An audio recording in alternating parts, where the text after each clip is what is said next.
Now this is Martin Grimes with the award-winning cadaverine dog Eddie. And Eddie is what is called an enhanced victim recovery dog. So he has certain capabilities of detecting cadaverine and blood.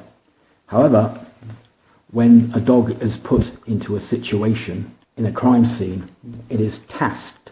It has a task. It is tasked to do a specific function, and that depends upon the hand signals of the handler. So we're going to have a look at Keeler, and Keeler was the other dog in the McCann case, and this dog is a specific blood dog, therefore its skills are in detecting blood. And if you've seen some videos of Keeler, she has a remarkable talent at picking out the slightest blood sample in a location. Now, last year when I spoke to a associate professor of forensic science, this professor told me that the dog's capabilities, whether it's the cadaverine or the blood dog, they are absolutely remarkable in their skills, and they never cease to surprise you with their abilities. And I'll just explain how considerable these abilities are. A forensic test may be able to detect the DNA in a forensic laboratory, but because that sample has been watered down or washed away, they may not know whether that body fluid is actually blood or what type of body fluid it is. However, the blood dog can sniff and smell blood that the laboratory cannot detect with all its sophisticated devices, which is why this professor of forensic science said the dogs are remarkable. Now, I'll just show you a list of body fluids.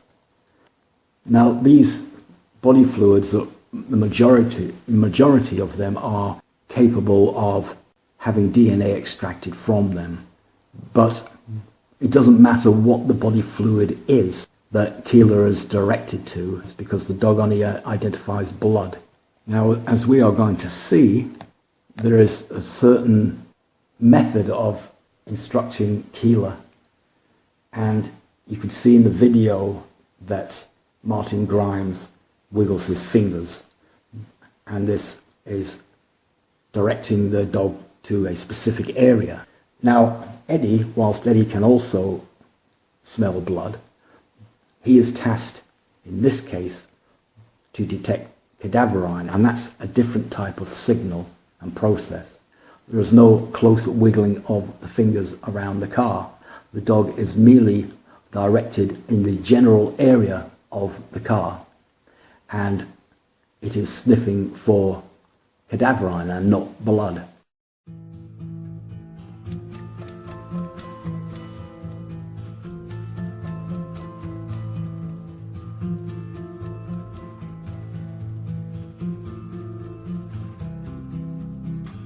Now, when you see Eddie twirling around here in this video, you're going to see he's twirling around because he is smelling the pungent cadaverine in the atmosphere.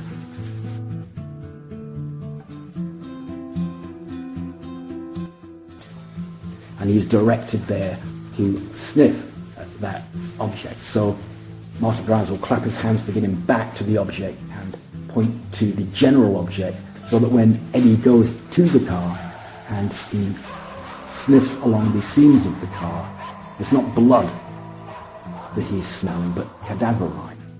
So it's that process that the dog is aware of by the signals of the handler.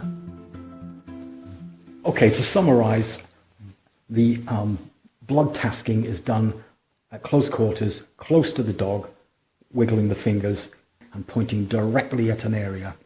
The cadaverine tasking signal is more of a general hand indication, with the dog handler keeping away from the area itself or standing away. When Keeler detects blood, The dog does not bark. It's not trained to bark when it detects blood. It is trained to point. When Eddie detects cadaverine, he is trained to bark. Now, Eddie will sniff at all types of things. If a cat runs into the room, Eddie will be distracted and will probably chase the cat. If you throw a McDonald's hamburger at Eddie, he will sniff it, but he won't bark because processed meat doesn't give off cadaverine. He'll probably eat the McDonald's hamburger if he gets the chance. The cadaverine evidence is part of the circumstantial evidence. So it only adds to the pool of evidence, but that's exactly how the legal process works in any event. It is part and parcel of all the evidence. You have to derive from this some logic in terms of why there might have been cadaverine in area A, B, C, D, etc., and to be able to show a jury that there is a logical connection between the dog alerting to cadaverine and the item that it was attached to, or the area. There must be some logical kind of theory, and the dog, in a sense, supports that theory with the evidence of indicating the cadaverine.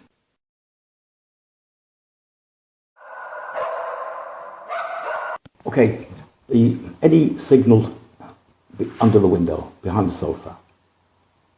Smell of death. Smell of death in the bedroom cupboard, in the apartment, McCann's bedroom. Smell of death on the cuddle cat that belonged to Madeleine. Smell of death in the garden of the McCann's apartment.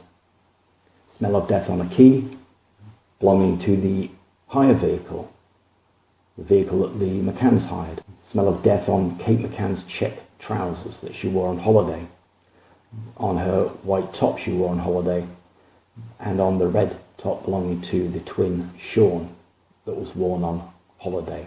And smell of death from the vehicle. So that's 7 episodes.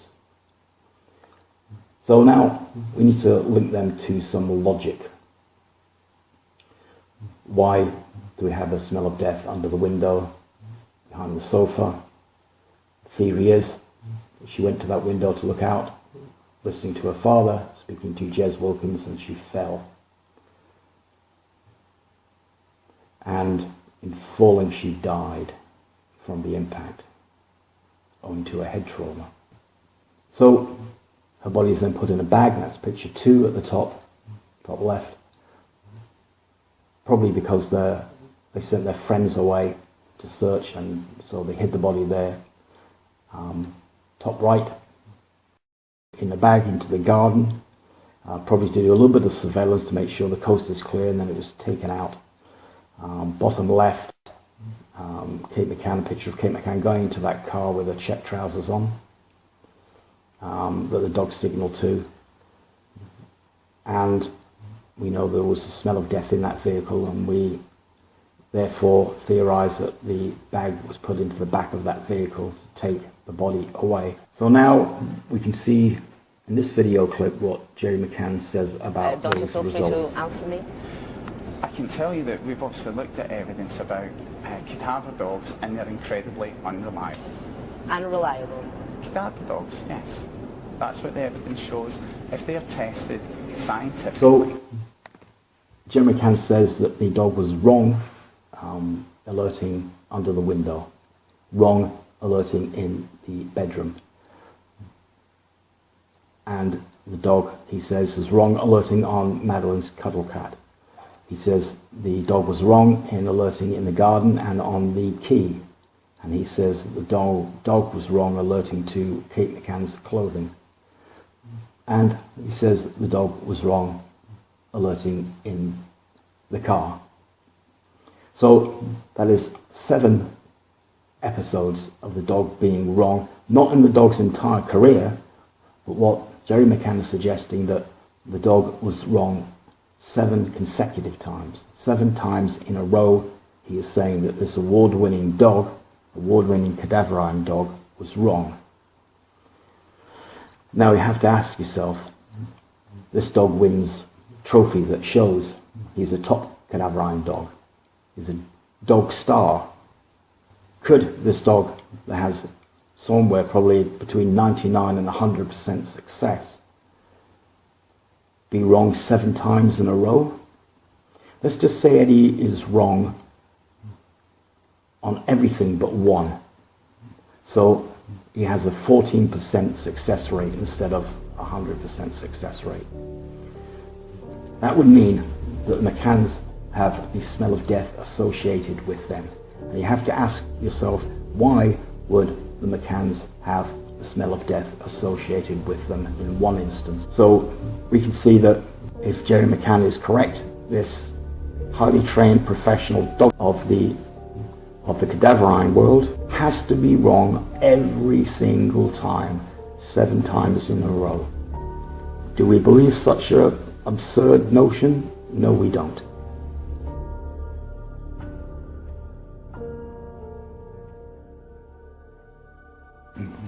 Okay, let's review the case.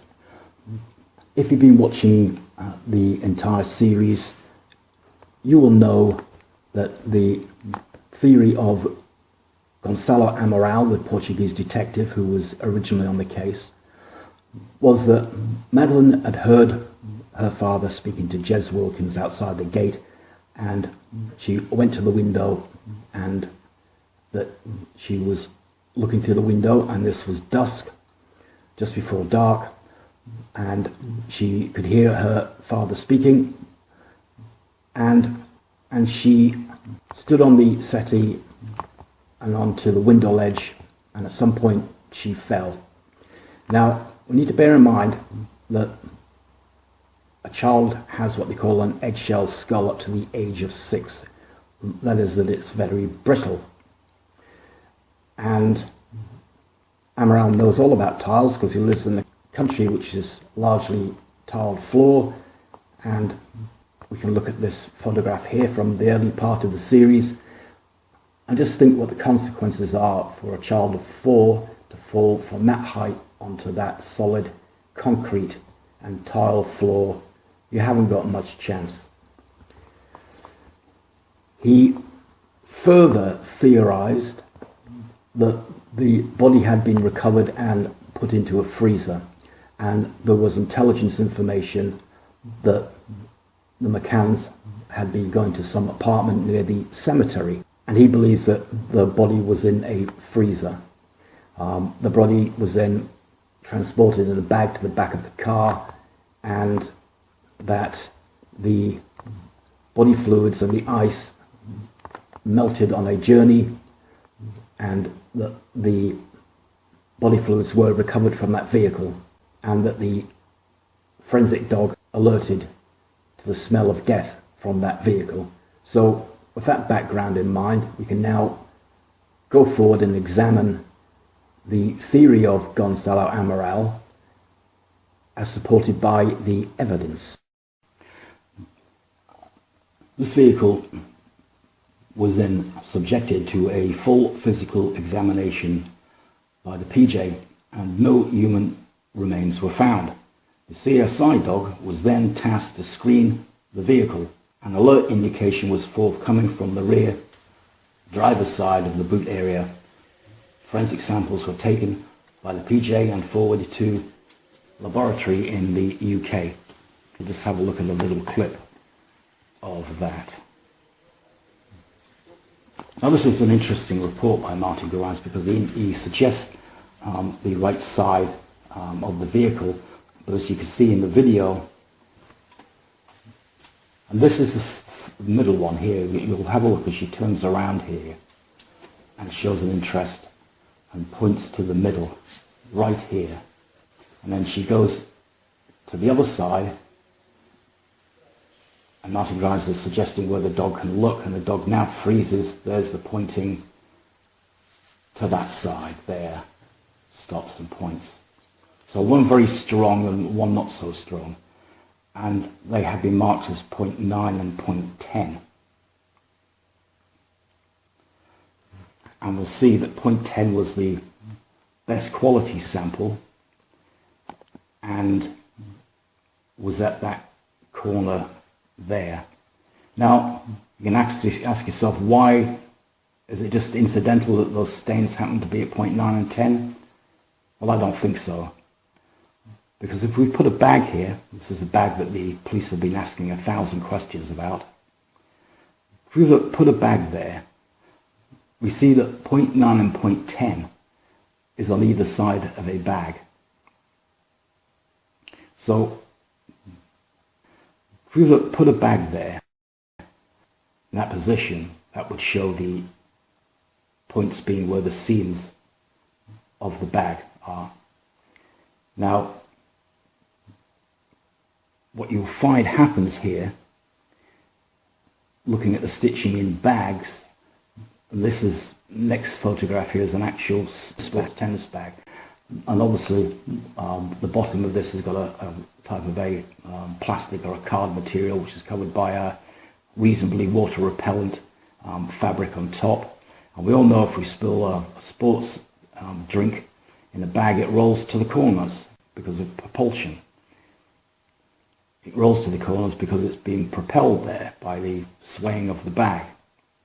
Now in the vehicle that goes around corners left and right, you're going to see the same thing with fluid in that bag. That going left and right around the corner, those forces move the fluid to the corners. So we'll look at those, that sample now from 10, which was the best quality sample. And this is a DNA molecule here. And what we look for is a DNA molecule here repeating. And when it repeats, and that the molecule is consistent with a person's DNA, and they know what Madeleine's DNA is because they took a sample from the pillowcase. When this repeats, we start to see that it indicates that this belongs to a particular person. And here we see there's 15 of these markers out of 19, and 4 of the black ones there are degraded. They didn't know what they were.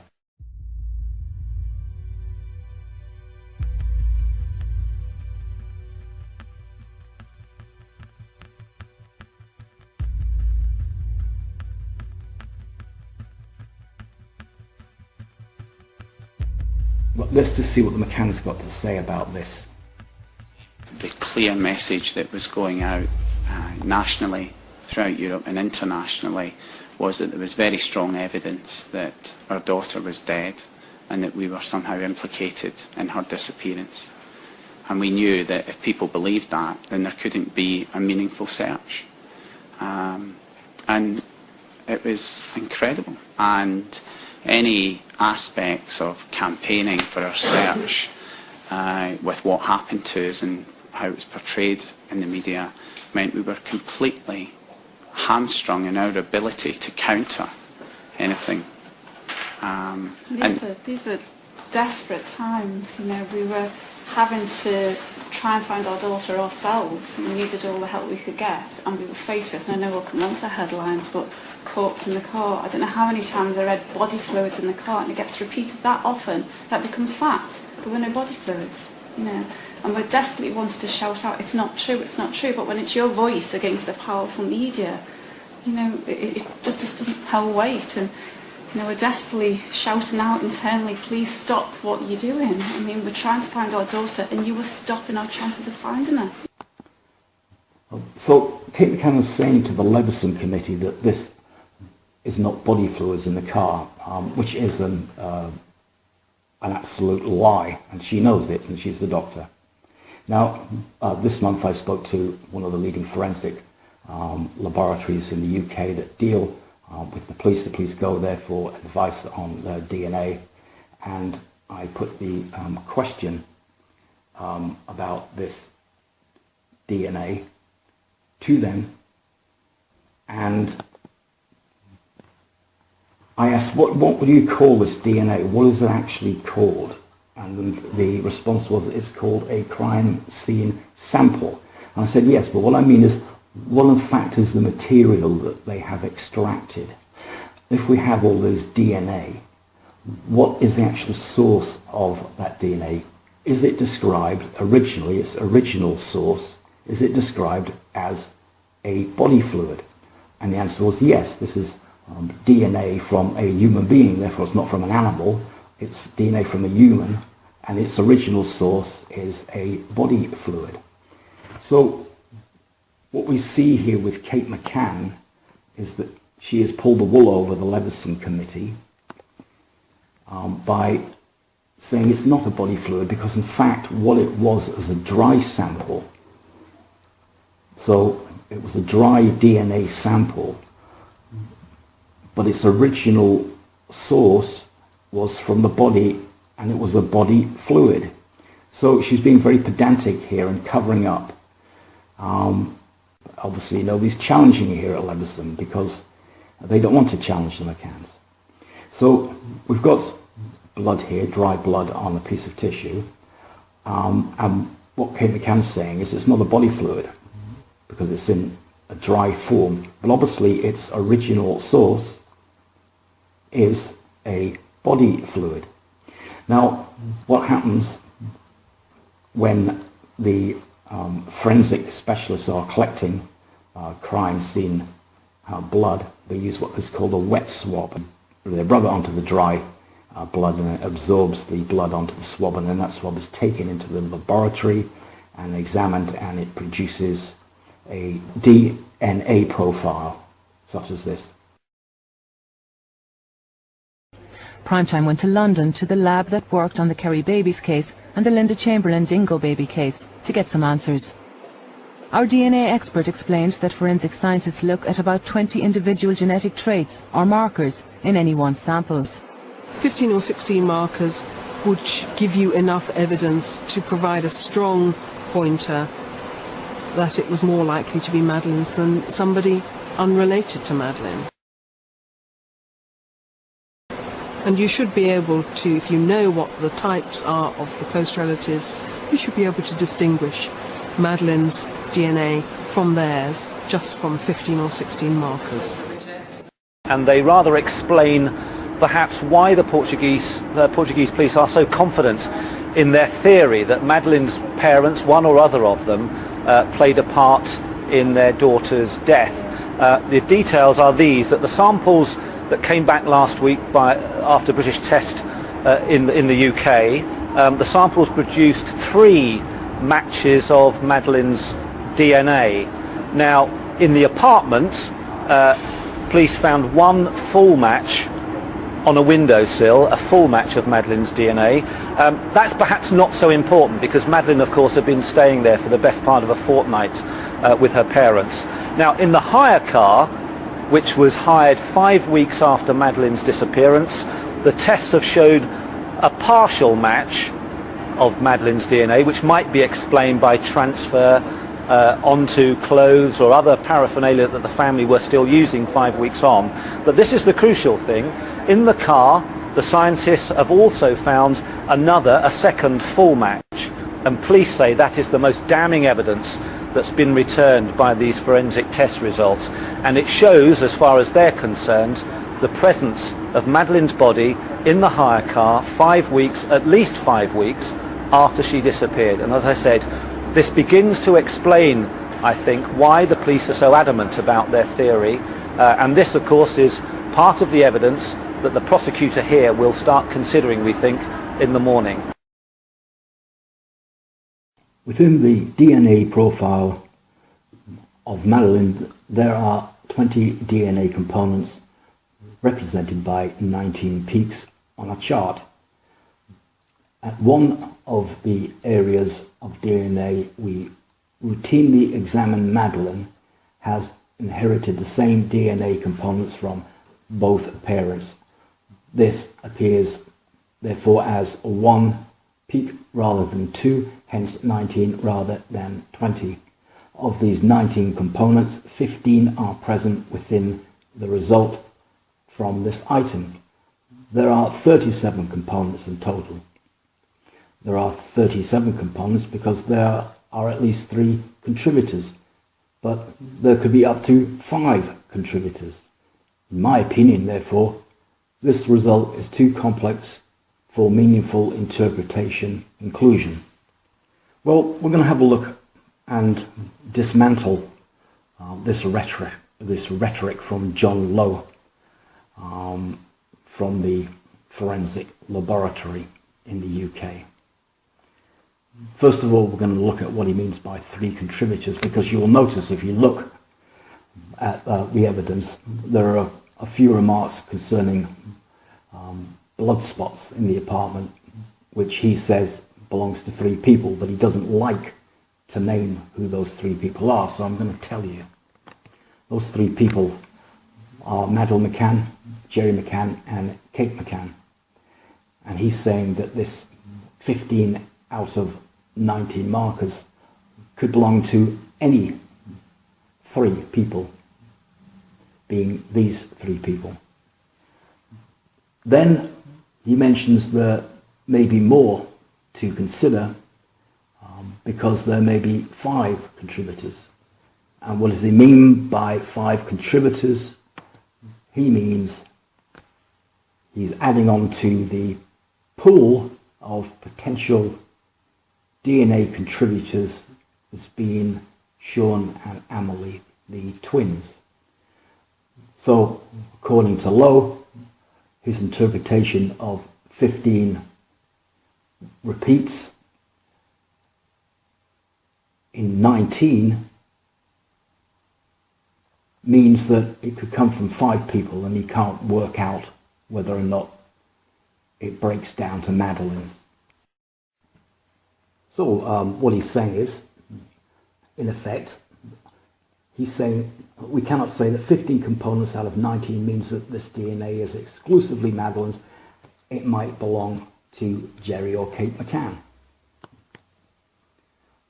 So we see that this reference to 3 persons, when they find blood spots in the apartment for 3 persons, they're not prepared to say on that basis that it's Madeleine's. They're saying it could be Jerry or Kate McCann.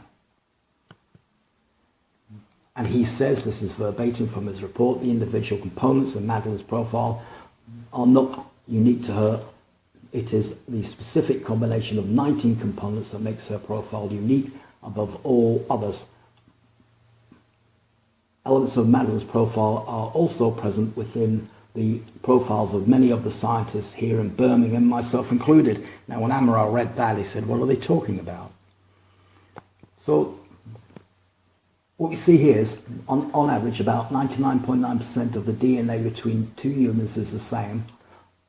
The remaining percentage is what makes us unique, unless you are an identical twin. So, why is Lowe saying that Madeleine's profile is shared with him and other people in the lab and the rest of humanity? It's not really relevant, is it, in a professional summary? Why would he mention such a superfluous, pointless observation? It just seems as if he's trying to confuse things, which might well be what he's been told to do. Because what he should be doing is looking not at 99.9% of common DNA in the planet. He should be looking for DNA fingerprinting, which is the 1%. And it is the 1% that you break away and analyze that separates Madeleine from him and his colleagues in the forensic laboratory and everybody else on the planet. So only 1 person in every 10 million will have a particular SDR profile. So what that means is if these 15 were made up to 19, if the 4 weren't degraded, that would mean that that belonged to Madeleine alone. However, there were only 15, and he said, well, I can't determine the difference. Now, at the beginning of this video, we saw that forensic scientists say that, well, you should be able to separate Madeleine from 15, and I'm going to show you why she said that. Because here is the chart of standards for those repeats. Now we can see Madeleine on the extreme right, and that's 15 repeats. In the UK, and before European law, it was just 11. So basically, you could be locked up in prison for life if you had 11 repeats in a forensic criminal case. The FBI, their standard was 13. And the EU, obviously, they've boosted an extra 5 onto the UK 11, so making it 16. Okay, I'm going to pull one of these up, one of Madeleine's STRs from the 15, and this is called an SDR, and that stands for short tandem repeat, and this is the unique DNA which belongs to that 1% of a person's DNA, which is a DNA fingerprint part. And so when Lowe waffles on about Madeleine's DNA being the same as everybody else in the lab and everybody else in the world, he should be talking about the 1%, not the 99%. So let's remind ourselves what that means. 15 or 16 markers would give you enough evidence. 15 or 16 markers would give you enough evidence to provide a strong pointer that it was more likely to be Madeleine's than somebody unrelated to Madeleine. And you should be able to, if you know what the types are of the close relatives, you should be able to distinguish Madeleine's DNA from theirs just from 15 or 16 markers. Well, she says it should be a strong pointer. I'll tell you how strong it is. If there were 19 markers out of 19, then nobody else in the world would share that DNA. The fact that it's 15 is many millions to 1 against it being anybody else. So it is in fact 2 STR markers more than the FBI standard. So 13 STRs will send you to the electric chair in parts of America, and we have 15, 2 more markers of Madeleine's DNA, and John Lowe says he can't work it out. Well, that forensic scientist there has just said he can work it out. The forensic community have for a long time been working on just 13 SDRs. So you can see how massively persuasive that evidence is. The likelihood that that is anybody else is blood in that car. That's many millions to 1 against it being anybody else. So we heard the scientists say that you can separate Madeleine's DNA from the parents based upon 15 out of 19 samples. So I'm going to show you how that is done so that we can isolate Madeleine's DNA in the DNA fingerprint. And the DNA fingerprint is massively complicated. And that's why it distinguishes Madeleine from everybody else in the world. So we can separate the parents out when we see here that the child in this case has got 5, mother 5, father 7, child 7. So you can see the 5 and 7 there are taken from the parents. This is what Jerry McCann was saying. He said Madeleine has our DNA. He was trying to blind people with science. So what you do is you recognize and identify those markers there, and you simply ignore them when you see them again, and you look among all the other complex data to find something that's consistently repeating. That's why you have 15 repeats. And in there you have a clear pattern of Madeleine's own DNA. So John Lowe from the forensic laboratory summarized his results, stating that he could not confirm that it was Madeleine's blood in the hire vehicle. And he said that that was the conclusion that he came to based upon his own principles of considering that the blood could have come from 5 contributors, that being Kate and Jerry McCann and the twins. Therefore, he was suggesting he had this sort of benchmark and this, what he called this principle. And it was his principle and his idea, and it was his mathematics based upon including the other part of the family in the analysis. And he states that if he includes the potential for the other members of the family in the analysis, then it makes the results much broader. But he also made a very obscure remark in his summary, stating that, in fact, it could be Madeleine's blood if it was considered to be just from Madeleine's data, excluding the rest of the McCann family. Now, because there was an error, maybe an intentional error in the syntax of that statement, that error in the syntax of the statement made it impossible to interpret what he was saying unless you understood the syntax error.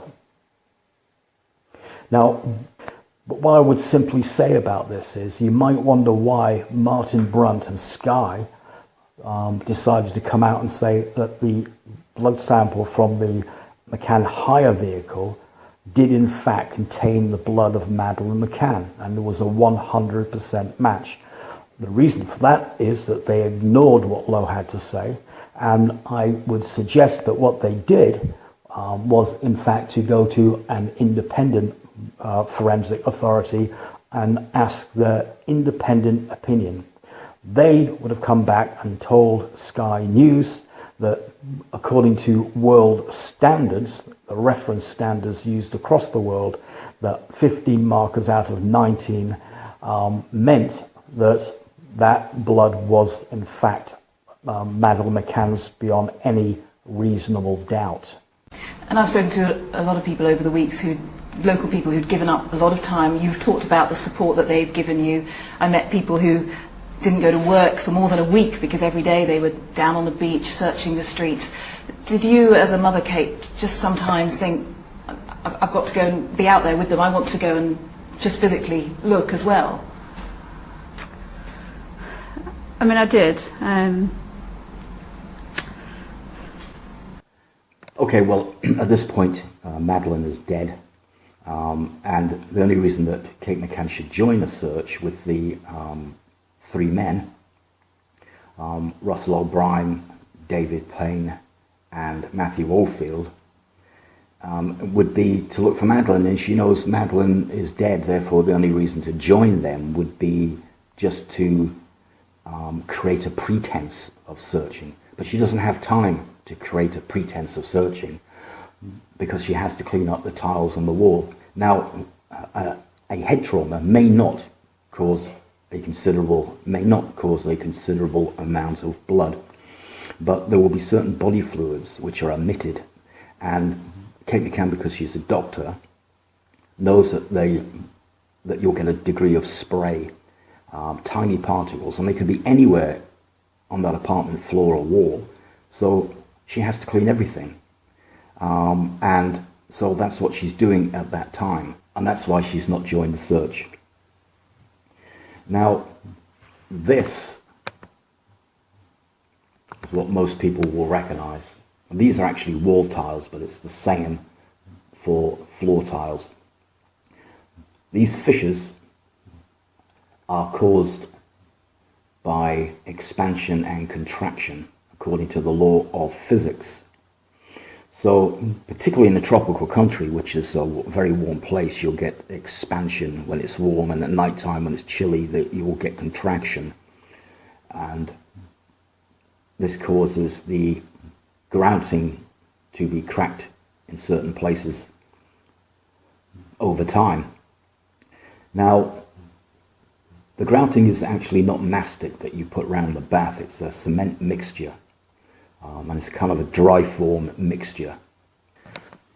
So the PJ have worked it out, and they've probably got a photograph like this up on their crime scene wall at the police station, an illustration of Kate McCann swabbing the deck, so to speak. And she will be cleaning that floor, and she'll be cleaning the walls. And so the detectives know that that water will go through the grouting, and they only have to find the blood specks under that grouting. So they lift the tiles, of course. Now, in this photograph here, the red arrow there shows the grouting line where the tile has been lifted. The number 3 marks it as the crime scene 3, and the 2 yellow dots underneath are marked as 3A and 3B. The arrow to the left is pointing them out. And we can see here a little illustration where the water will go through the tile at the top and it will leak under, and then it will evaporate and the water will evaporate off, and what will happen is the red part of the blood will dry onto the tile, and so that is visible. And then they are marked. They will either use a wet or a dry swab, depending on whether it's moist or dry, and they will lift those stains on a swab. Now I'm going to read the report here because this is what has confused a lot of people, and I'm going to explain what it means. An incomplete DNA result was obtained from the cellular material on the swab 3A.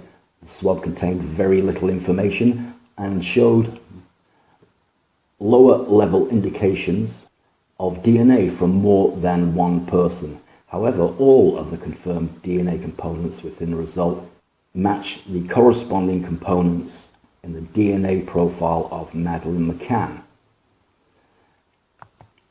LCN DNA profiling is highly sensitive.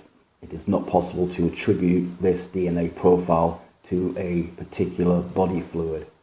He should have put in however in there, would have been better semantics.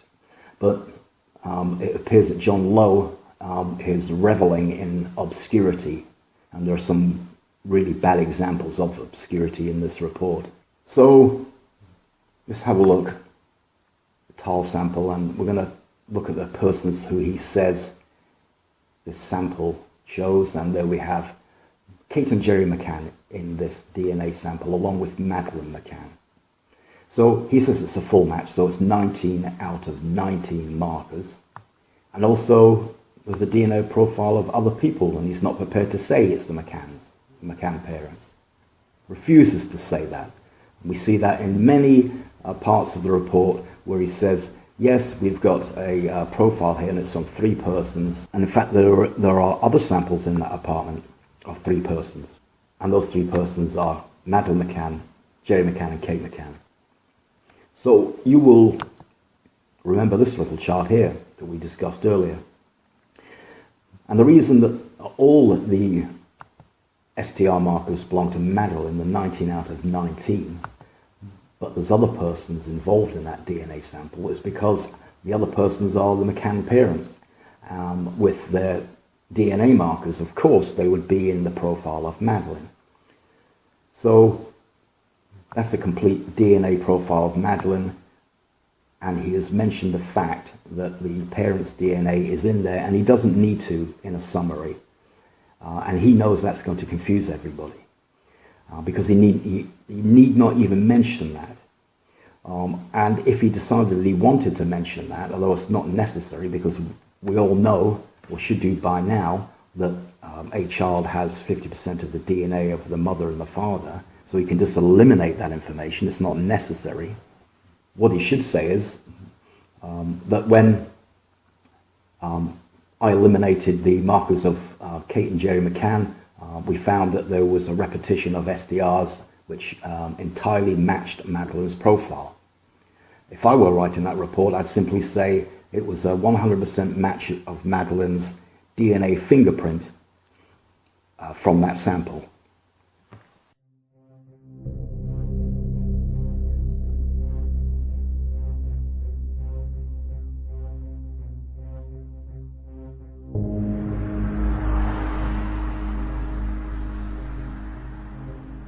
I think I've got to go and be out there with them. I want to go and just physically look as well. I mean, I did.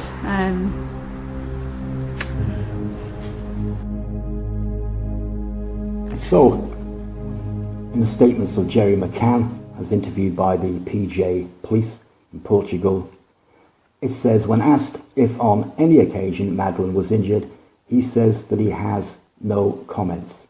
Or, in what we say in legal terms in the UK, no comment. In other words, he's not prepared to answer that question. You have to ask yourself, why is he's not prepared to answer that question, whether Madeleine was injured on holiday. He's claiming that his daughter was kidnapped. He's not prepared to answer that question. Now, his lawyer, realizing that they've put that question to his client, undoubtedly at this point has a word with his client saying that he better come up with some idea about blood, because it looks like the PJ had found some blood in that apartment. So the lawyer for the defense says he wishes the arguido, Jerry McCann, to be asked again if Madeleine bled, to which he said it was common for Madeleine to have nosebleeds. How convenient. He says that he doesn't know if, in fact, his daughter bled while on holiday in Portugal. Well, I would suggest that if Madeleine had a nosebleed on holiday, the parents would definitely know about it. So clearly, Madeleine didn't bleed at all on that holiday. So you have to ask yourself, why would the blood of Madeleine be under a tile in a location where the forensic dog indicated the smell of death?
Past 8. Yes, Sally, I'll have the sport for you in a few minutes as well. Weather coming up shortly too.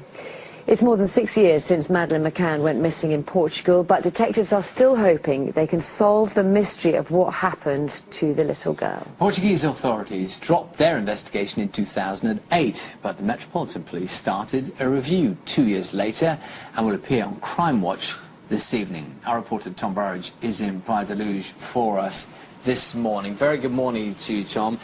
This is a very significant moment in this inquiry with a number of new lines of inquiry. It is. Morning, Charlie. The Metropolitan Police say that they have made significant steps forward in their investigation, and they've released these two e-fits of the same person, a man they believe was in this part of Portugal at the time when Madeleine McCann went missing back in 2007. They've also going to release more e-fit images, these computer-generated images, as part of their appeal on Crime Watch tonight.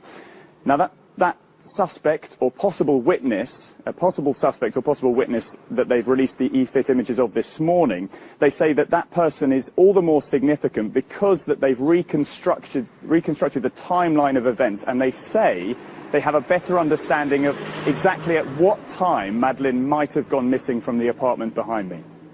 Yes, and Tom, just to clarify, people might be a little confused there. People might be a little confused there. Just to clarify, people might be a little confused there. People might be a little confused. Separate images, but this is essentially of the same person. So this is relying on different witnesses. That's right. So the Metropolitan Police have two accounts from two separate witnesses, two people that were in Praia-da-Luz at the time, on the day that Madeleine McCann went missing. And those two different witnesses have come up with two different images, and those are the two EFITs that they've released today. So we see this description of the witnesses as being different witnesses, and the emphasis being that they are independent witnesses. And you could be forgiven for thinking that this reporter was saying they were independent, separate and individual witnesses at two different parts of town in Praia-da-Luz, and one had given a description of a fat man and one of a thin man, and the overall conclusion to that is that everybody's still confused, even though the newscaster here tries to make it clear that it's one person. The confusion has been fostered by the depiction of one fat man and one thin man, and that's not an accident. Whether or not the Metropolitan Police received these images in this particular way doesn't take away the fact that they knew that that would promote confusion. These images have been doctored.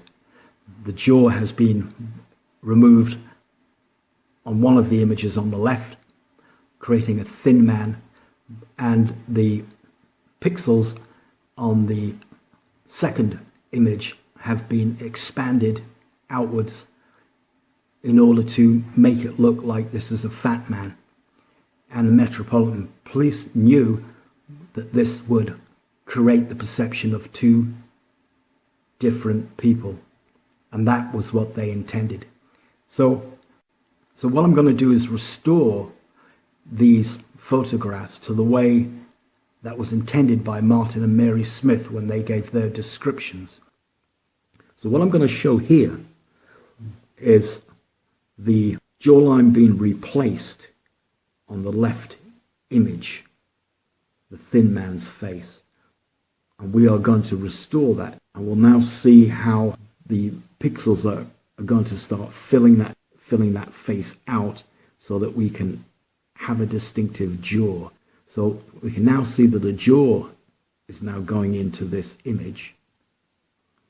Bit by bit, the pixels are filling out.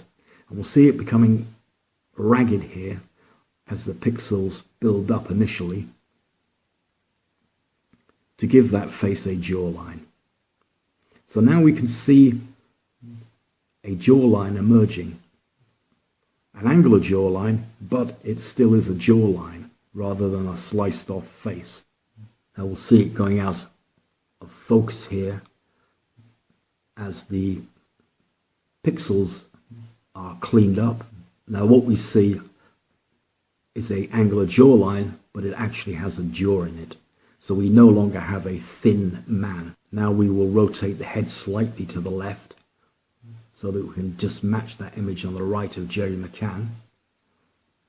We can get an idea of what the Smiths recall that they saw on that evening. Now that's the original, and we can see how the jaw's been removed to make it look like a very thin man. So now we'll look at the other image, and the jawline has been lost here also, but it's been lost because it's been covered with flesh. It's a flabby face.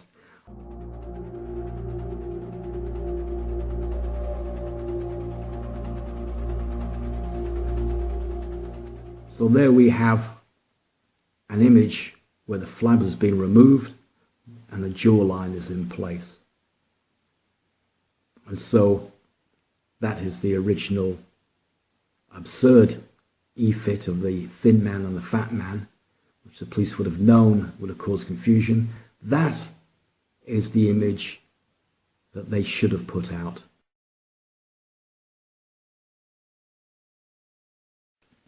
So we have Jane Tanner here, and we'll just review this that was covered in the earlier part of the series.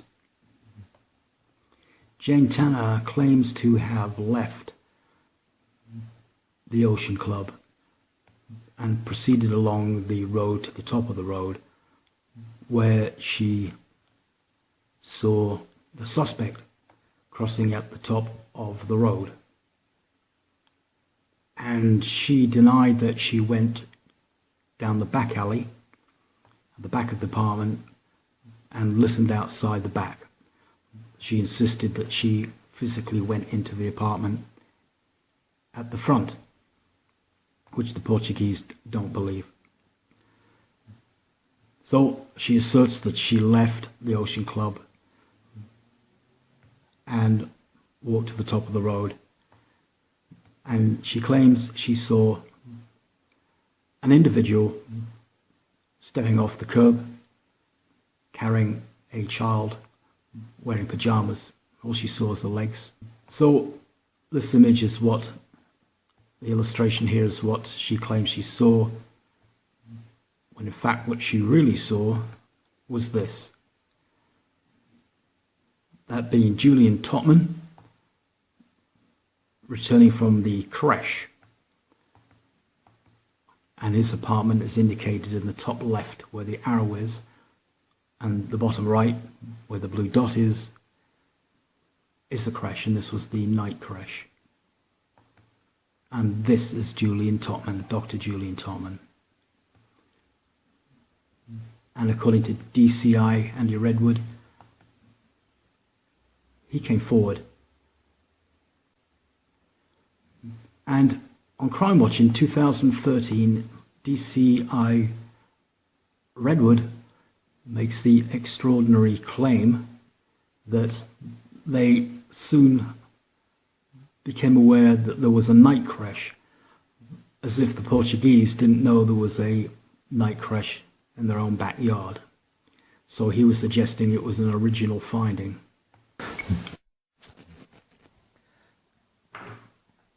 So in April 2008, the Portuguese detectives had put some questions together for the Chapter 7. And one of those questions was aimed at Jez Wilkins.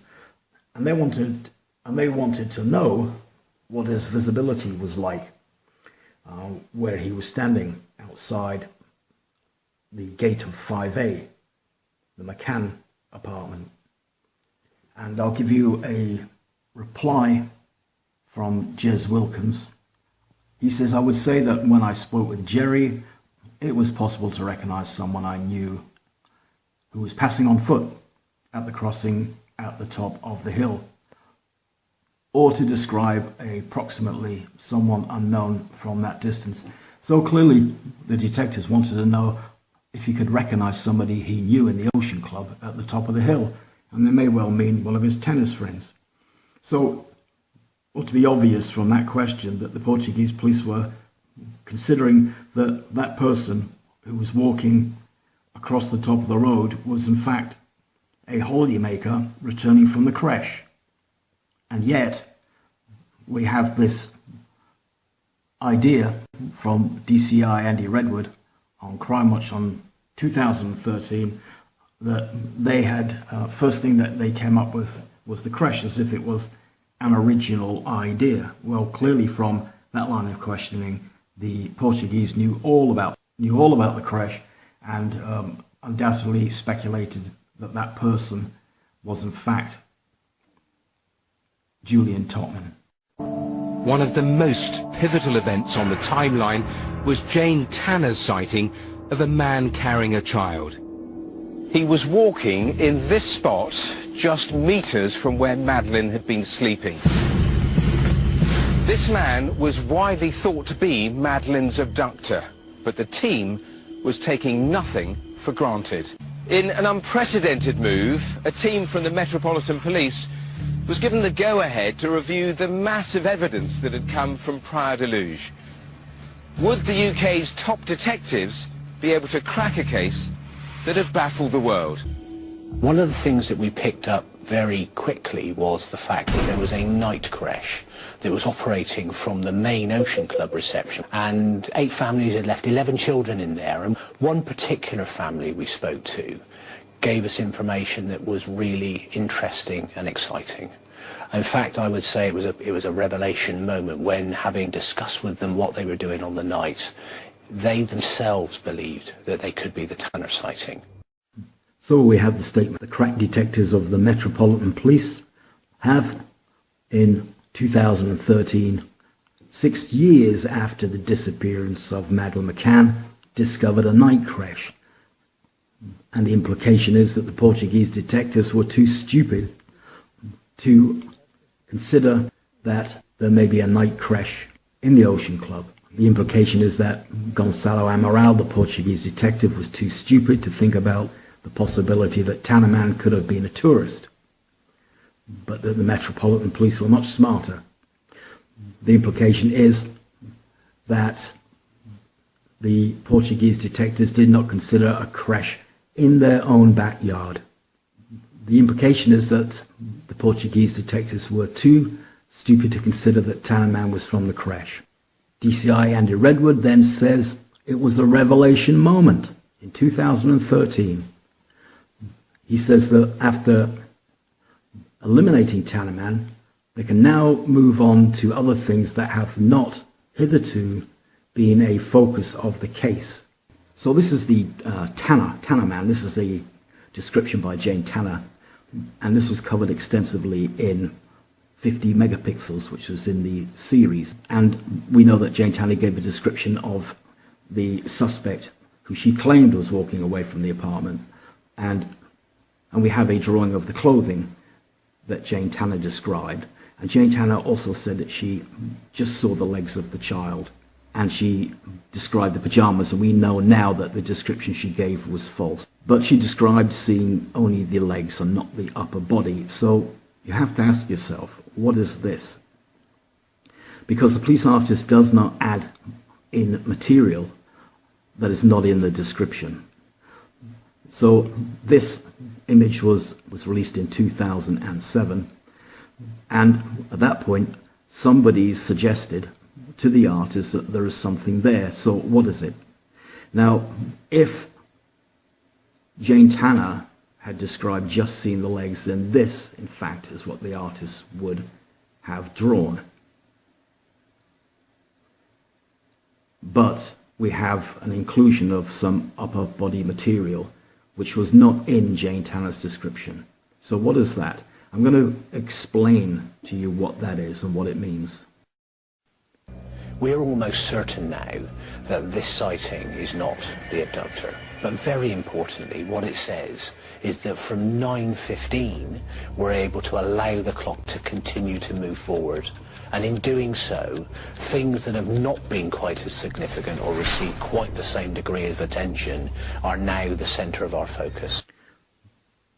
So what he's saying is we can now move on to the Smith sighting, which has not been the focus. However, we know that Smith Man was the focus of Gonçalo Amaral in 2007. So Julian Topman comes forward and brings the clothing his child was wearing on that night.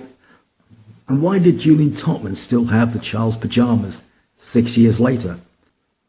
And why did Julian Topman have a blanket that Jane Tanner said she did not see? Where did that blanket come from?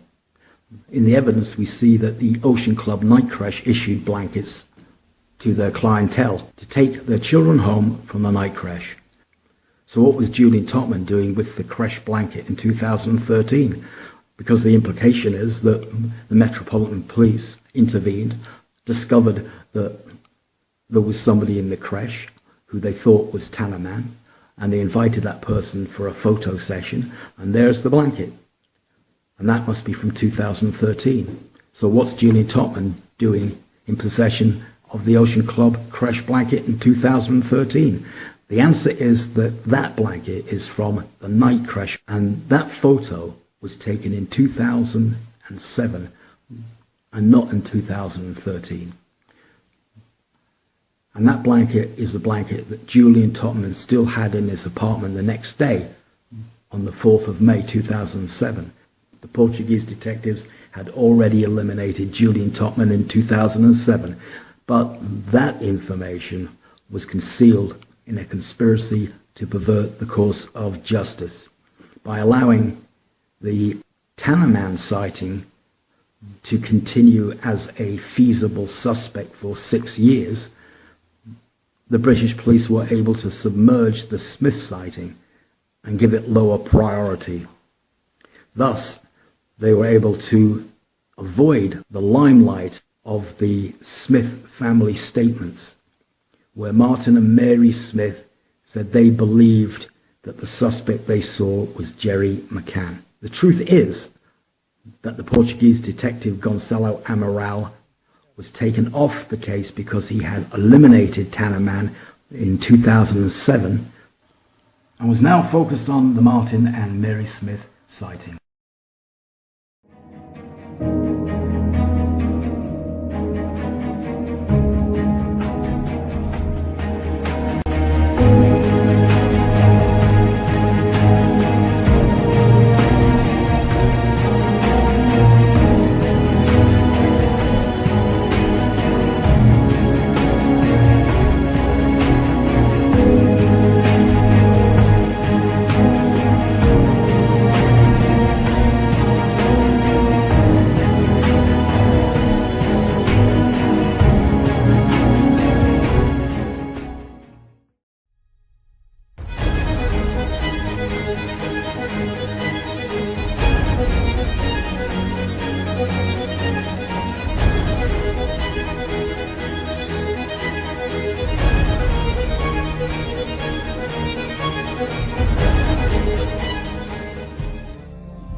The initial accounts from Portugal appear to indicate a cut-and-dried case of child abduction.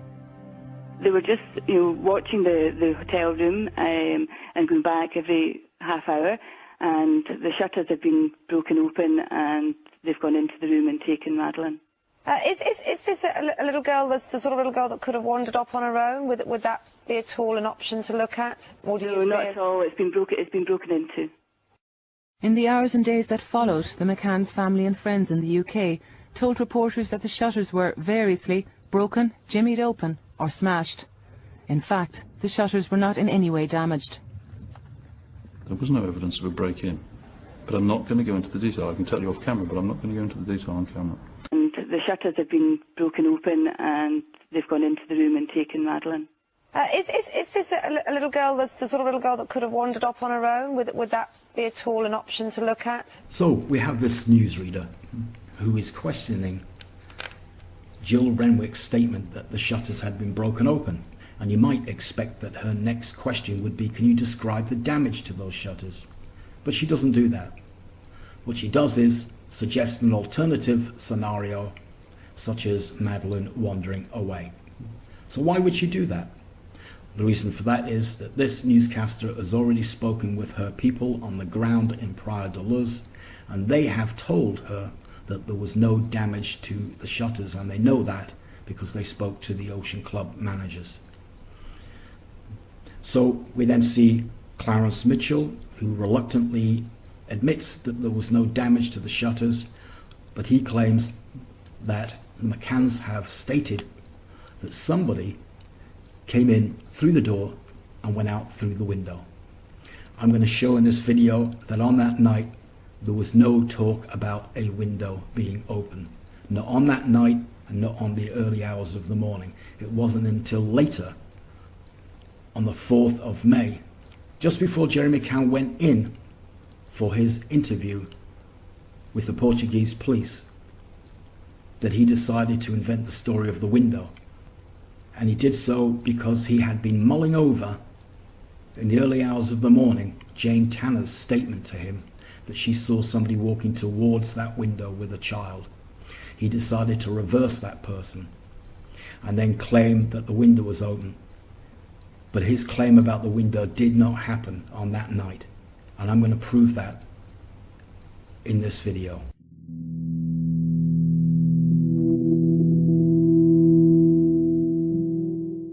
And so this is John Hill and Emma Knight. John Hill's the manager of the Ocean Club and Emma Knight is the senior manager of the Ocean Club. And they both spent time with Jerry and Kate McCann on that evening and in the early hours of the morning. John Hill had met Jerry McCann in the reception, and this is his statement. And there's something significant about John Hill's statement, because nowhere in his statement does he mention the window being open and the shutters being open. No reference to that at all. Emma Knight, she spent several hours with Kate McCann, and in the early hours of the morning. And there's something interesting about her statement as well in 2007, and that's that it doesn't exist.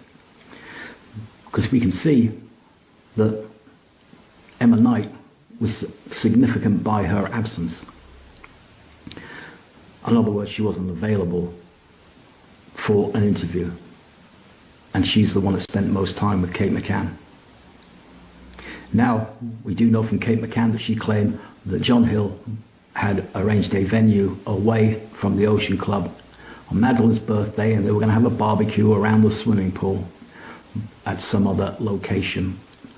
I don't believe for 1 minute that it was John Hill that arranged that. I believe that it was Kate McCann and Jerry McCann that arranged that, and they wanted to get John Hill and Emma Knight away from the Ocean Club and do something about the fact that neither of them had heard about the window or the shutters being open from the McCanns, because they had not at that time evolved that idea and strategy. So Kate McCann, Jerry McCann hire this venue, and then suddenly Emma Knight disappears when the police want to speak to her.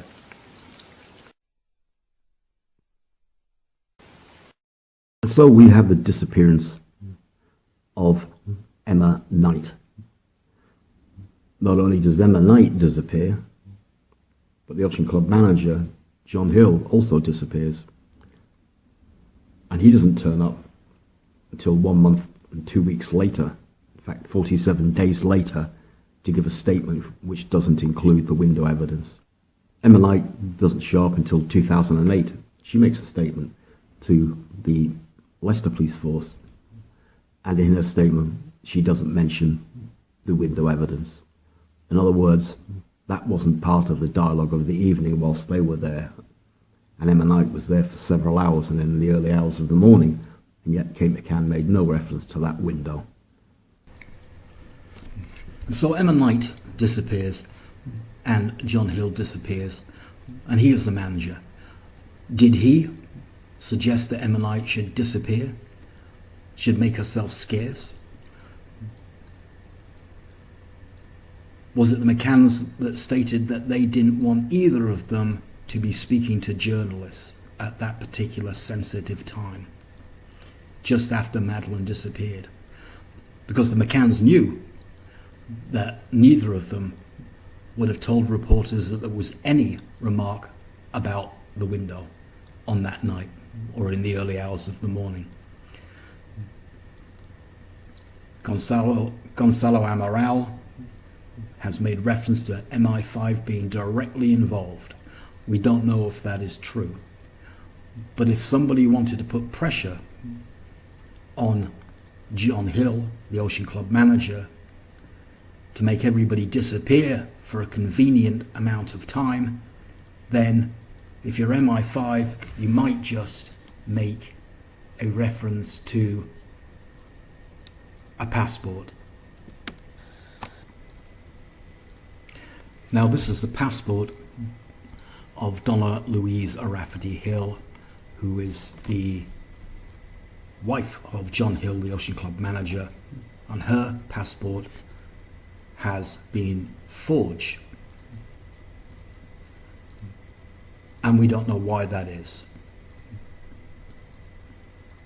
However, anybody scrutinizing the passports on file would be aware of the anomalies in this photocopy of Donna Louise Rafferty Hill's passport. if somebody in MI5 wanted to apply pressure on John Hill, this would be a good opportunity. That, however, at this stage is simply speculation, until maybe one day we find out why that passport was forged. All we know so far is that these two people did disappear. Now in 2008 in Leicester Police Station, Emma Knight makes a comprehensive statement, and nowhere in that statement does she mention Kate McCann saying the window was open or the shutters were up. In the statement of Jane Tanner, nothing about the window being up or the shutters being open. In the statement of Russell O'Brien, Jane Tanner's partner, nothing in his first statement to the Portuguese police about that window being up or the shutters being open. Fiona Payne, nothing in her statement about the window or the shutters. Fiona Payne's mother, Diane Webster, nothing in her statement about the window being open or the shutters being up. Now, we do know there was this question about why it took Jane Tanner till the very early hours of the morning to mention to Jerry McCann that she'd seen somebody walking away from the apartment with a child. Well, we know that she didn't mention it because there was nobody walking away. It was somebody walking towards the apartment, and it wasn't really a big deal. So she makes a statement, Jane Tanner, saying that she didn't want to increase the suffering of the McCanns by mentioning this person to them, and everybody's thinking, well, that's ridiculous. Somebody was walking away from the window with a child. But Jane Tanner is actually reflecting upon what she thought at the time. The McCanns were both in trauma because their child was dead and it looked like they were going to go to prison. And there was a lot of screaming and shouting. And the last thing that Jane Tanner wanted to do was mention a pedestrian matter of somebody returning from the creche with a child. So she kept it till much later in the morning when things had settled down. No doubt Jerry McCann's probably asking people, did they see anybody, because he's looking for a scapegoat. And suddenly Jane Tanner says, well, I saw somebody walking back from the creche with a child. It's at this time that the master strategist, Jerry McCann, decides to seize upon this.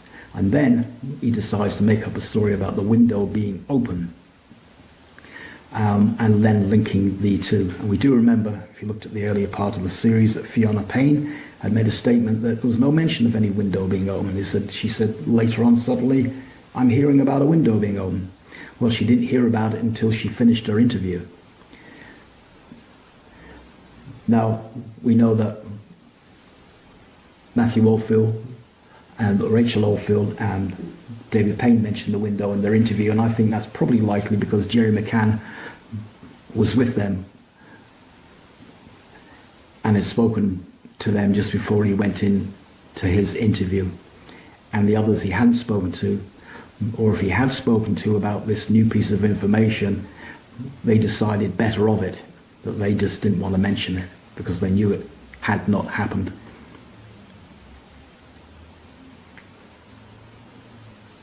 So what we see is the start of the Tottenham conspiracy, wherein Jerry McCann decided to make Julian Tottenham a patsy by creating an open window and shutters being open, and then persuading Jane Tanner to reverse the direction of Julian Tottenham. Instead of walking towards the McCann apartment with a child, he persuaded Jane Tanner that she should describe that person walking away. And this was very much of a bargaining chip for Jerry McCann because, as we know, Jane Tanner was mortified by the idea that the Portuguese didn't believe that she actually went in and checked her kids and that she was just listening outside and never went in.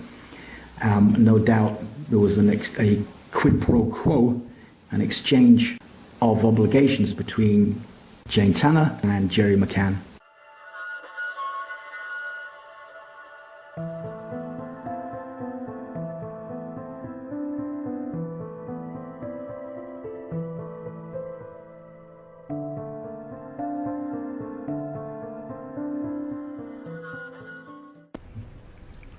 So we have two members of the Ocean Club, John Hill and Emma Knight, two managers, senior managers, who have not mentioned anything about the window in their evidence. Four members of the Tappers Nine, Jane Tanner, Russell O'Brien, Diane Webster and Fiona Payne, no mention of the window in their evidence the next day. Now, this is not rocket science. On that night, when Kate McCann came running down saying that Madeleine had gone, people would be asking her what's happened. The first thing that she would say is, Madeleine's gone and the window's open. Someone has taken her through the window. That goes without saying. That's logic. We all know that that's what would have happened. We also know that in that apartment, as all these people are talking among themselves, the most significant situation of the night, the most dramatic situation of the night would have been that window being open, and they would have chatted among themselves all night about that window being open. When the Ocean Club managers mingled with them and conversations were exchanged, they would have mentioned the window being open. It was the number one most significant and dramatic moment of that night, and yet none of these people even mentioned the window in their evidence the next day. This proves beyond doubt that the story about the window evidence was made up the next day before Jerry McCann went in to his interview, and was never at any time a part of that evening. Now, most people in the world who have followed this case are familiar with the claim of Kate McCann about that window being open, and a good many of those people believe that it was a situation that was simply a story made up by Kate McCann. But up until today, most people who have followed this case still believe that whilst that window wasn't open, it was a subject disclosed by Kate McCann to everybody on that night, to the Ocean Club managers and to the Tappers 7 friends, when in fact it was not on the agenda. The invented story about the window never happened on that day. It wasn't until the next day that that story was created. That must go down as one of the major revelations of this case. Had it not been for the fact that Julian Totman had been involved in this case by virtue of bringing his child back from the creche, if he hadn't have been there that night in those circumstances, then it is doubtful that that story about the window would have ever been conceived by Jerry and Kate McCann.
So I just want to start off by making clear the descriptive terms in this case.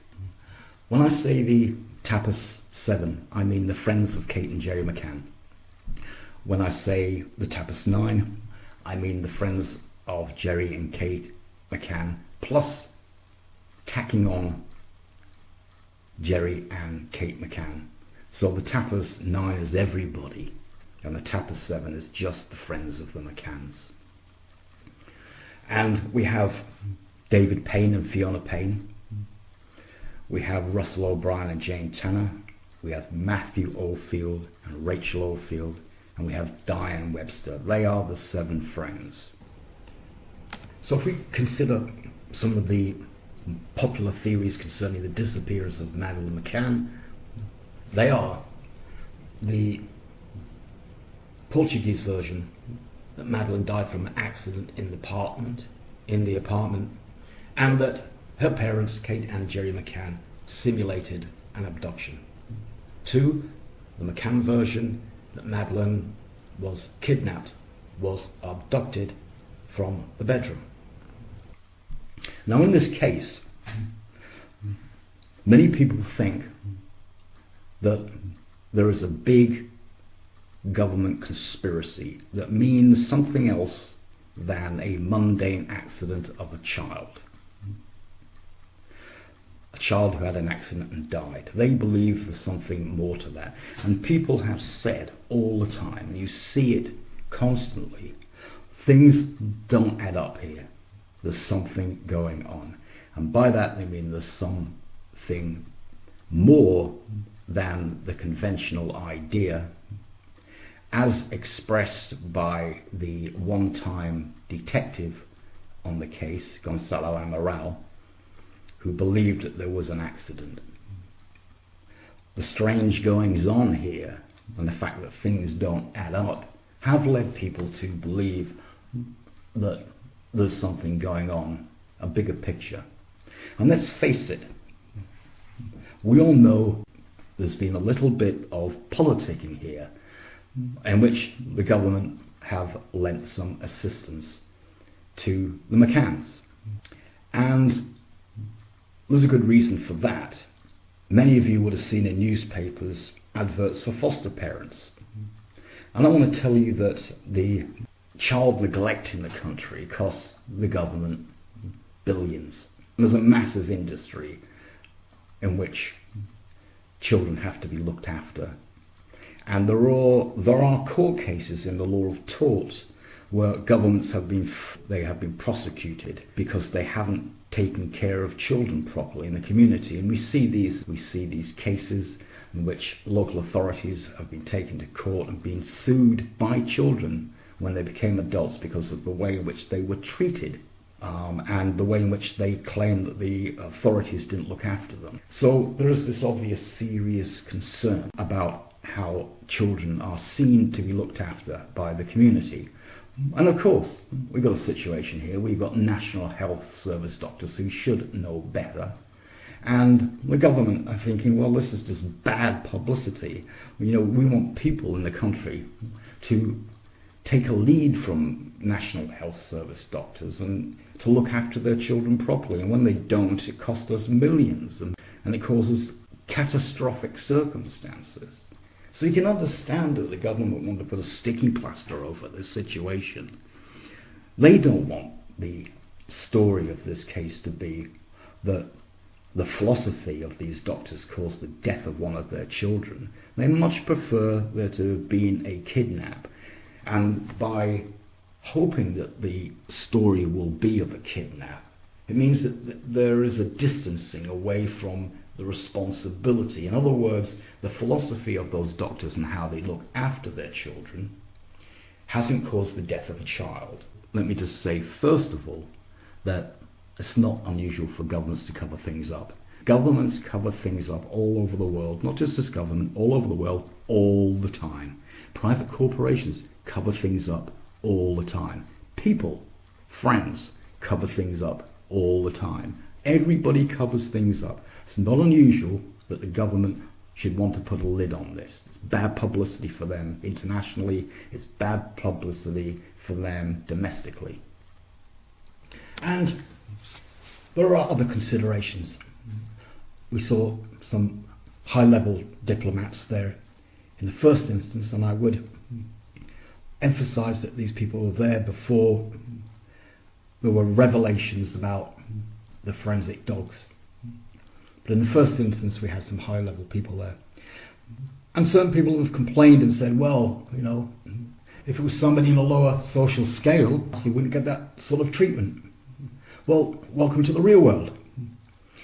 Because a group of National Health Service doctors are an important national resource, cost an awful lot of money to educate them. They have committed their lives in the service of the public, and they are special people and they deserve special treatment. We also have the incidents in which there is a friend of the McCanns who is a friend of Gordon Brown, Prime Minister, and of course that carries an awful lot of weight.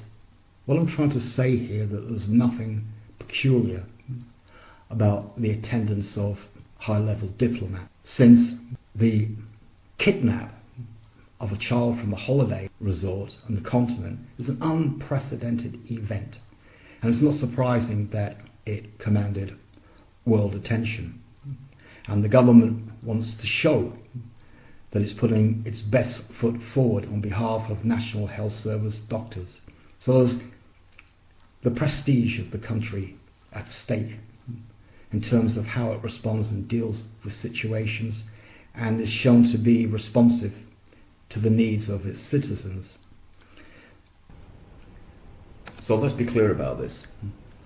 The government sent their diplomats to Praia da Luz to support the McCanns at a time in which they perceived that Madeleine McCann had been abducted from her bed in this holiday location. Let us be clear about the fact that this government show of representation of high-level diplomats was before the government became aware that there were anomalies in the evidence as given by the McCanns, and before the forensic dog revelations. And so the government show, if you like, this was before the McCanns had the arguido status, were considered to be suspects based upon the forensic evidence and other circumstances. But let's get this in perspective. We do know that Philomena McCann requested a meeting with Gordon Brown, who we do know became the Prime Minister of the UK. And he is from Scotland. He is a Scottish gentleman, and Jerry McCann is Scottish, and his sister Philomena is Scottish, and so he would have scored some points as a new Prime Minister if he had seen Philomena McCann personally, and he could have made some publicity out of this.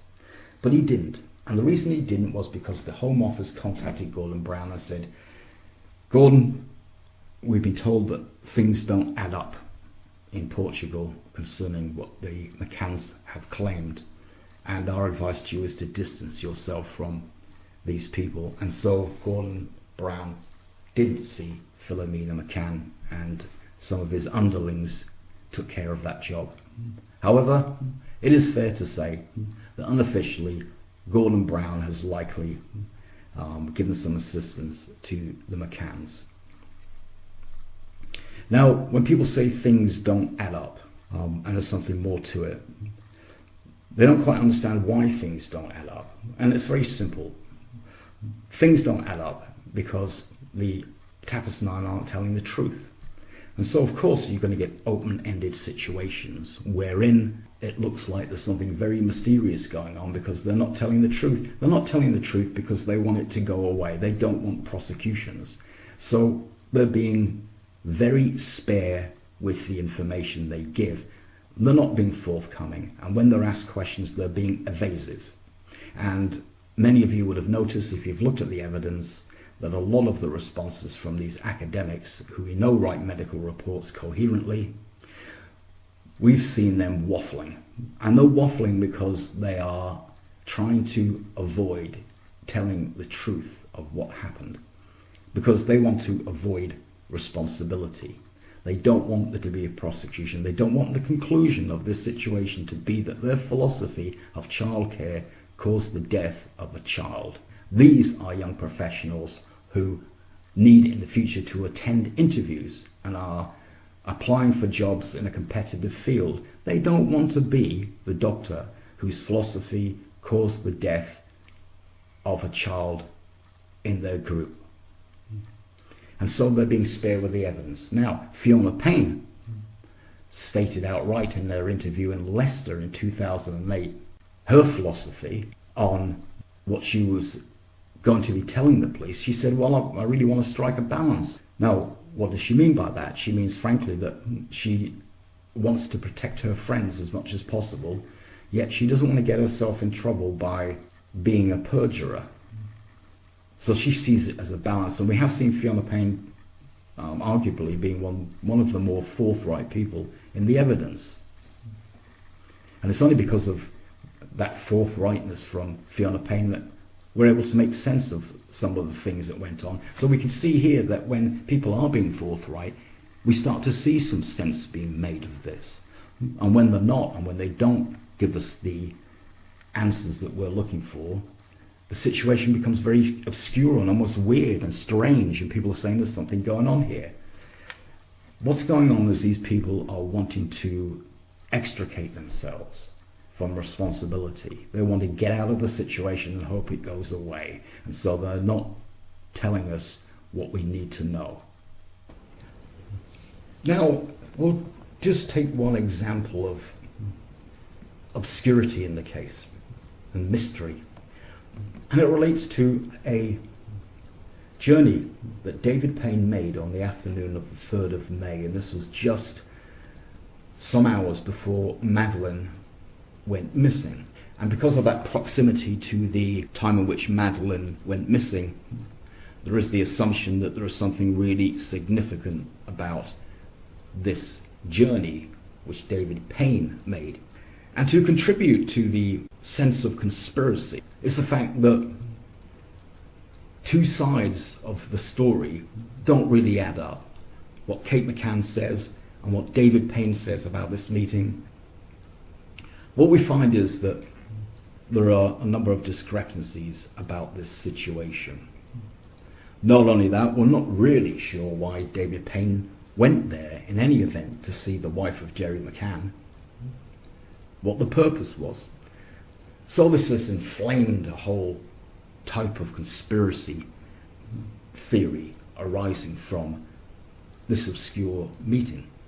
And it is fair to say that a lot of people are stuck on this and haven't moved forward to consider the evidence that we do know and understand, because this indicates for them a substantial part of the story that we don't know, and their belief is that if we don't know this, which they believe is a substantial part of the story, then we can't possibly come to a conclusion about the case. So I need to explain what we do in law in situations in which we have a circumstance which appears possibly, we might speculate, has some significance, but there isn't an answer to it. Let me say first off that the type of evidence that is missing may be really potent and significant, or it may be something such as the David Payne visit to Kate McCann, which is a curiosity. We're not quite sure what the gravity of the situation is. But in terms of how we deal with the entire body of evidence, the example I'm going to give you is how we deal with the entire body of evidence, given that other evidence is missing. And what I'm going to do is I'm just going to give you an example of how we deal with evidence in this respect. So there's this man, and he's lying dead in his front room. And he's dead because he was shot in the head. And the police have arrested a suspect, but they haven't got the gun. Now the police questioned the suspect's wife, and she said she was sitting in the front room and her husband ran out and said, "I'm going to kill him." She went running after him. He went into the house of the neighbour. She heard a gunshot. Then he ran out carrying a gun, and he ran down the road. Now, in the apartment, they found broken glass, and that broken glass had blood on it, and that blood matched the suspect's blood, a 100% DNA match. Police surgeons also found a piece of glass lodged in his head, and that glass was matched with the whiskey glass that was owned by the neighbour who is now dead. The gun was never recovered. The jury found the man guilty of murder. Now, of course, the jury would have liked to have had the gun because the gun could be matched with the bullet, but they didn't have it. And that's very often the case, that certain evidence is not available, that only part of the evidence is available. But the job of the jury is to make a decision based upon what they know, and not about what evidence is not available. They have to base their decision on the evidence that is before them and decide if that evidence is enough to find the accused guilty or otherwise. Now, we have the same thing in the McCann case, and people are saying, well, can't make a decision about this case until I decide about what David Payne was doing when he visited Kate McCann. You know, unless I can resolve that, then I can't make a decision. Well, that's not how the law works. The law works on the basis that juries must decide one way or the other based upon the evidence that they have, and not about evidence that they don't have. And very often in cases there is evidence which is not there, and if we were to say, well, we can only make a decision if we know absolutely everything that happened step by step, minute by minute on that day, then unless we know that, we're not making a decision. Unless we have a video of that neighbour shooting his neighbour dead, unless we have a video and we can see the video, then we can't make a decision. We're not sure. It's not how the law works. It never has been how the law works. And if the law worked that way, then nobody would ever be prosecuted, and murderers and rapists would be free in society. The law works through the ideas of what is sensible in terms of the evidence. The law realizes that there may only be 80% of the evidence there, and 20% may be, in some sense, something that cannot be reconciled, such as the David Payne visit. If it ever did occur, we don't know what it meant. It may mean nothing. It may mean something else. It may be completely harmless. It may not mean anything. It may never have happened. But to say that that situation rules out the evidence of Caroline Carpenter, and her husband gave evidence that his wife, Caroline Carpenter, said that when they left the tapas bar at 9:30, on the journey back to their apartment, which is a few minutes away from the tapas bar, she heard people calling the name Madeleine. Are we to say that because we cannot reconcile what David Payne might have been doing on that day, that we totally ignore and rule out that evidence and say we can't go any further? No, that's not how the law works. Are we to say that because we can't work out what David Payne might have been doing or the significance of it, that we totally ignore the evidence of Martin and Mary Smith, who said that they believe that the man they saw on the evening of the 3rd of May, just before 10 o'clock, was Jerry McCann, and they believe that the child that he was carrying fitted the description of Madeleine McCann. Are we to say that we'll totally ignore that evidence of the Smiths? And we're not going to go any further until we can find out what David Payne was up to? No, that's not how the law works. And so, you have to make a decision about whether you think that the accused is guilty or not guilty based upon the evidence that is put before you that is conclusive. You need to make a decision based upon the evidence that you know. Now, is it unfortunate that the other evidence doesn't have an answer to it? Yes. It's the same thing with the situation in Chaplin's bar. We've got a video of a hairdresser saying that the McCanns were there on Tuesday night.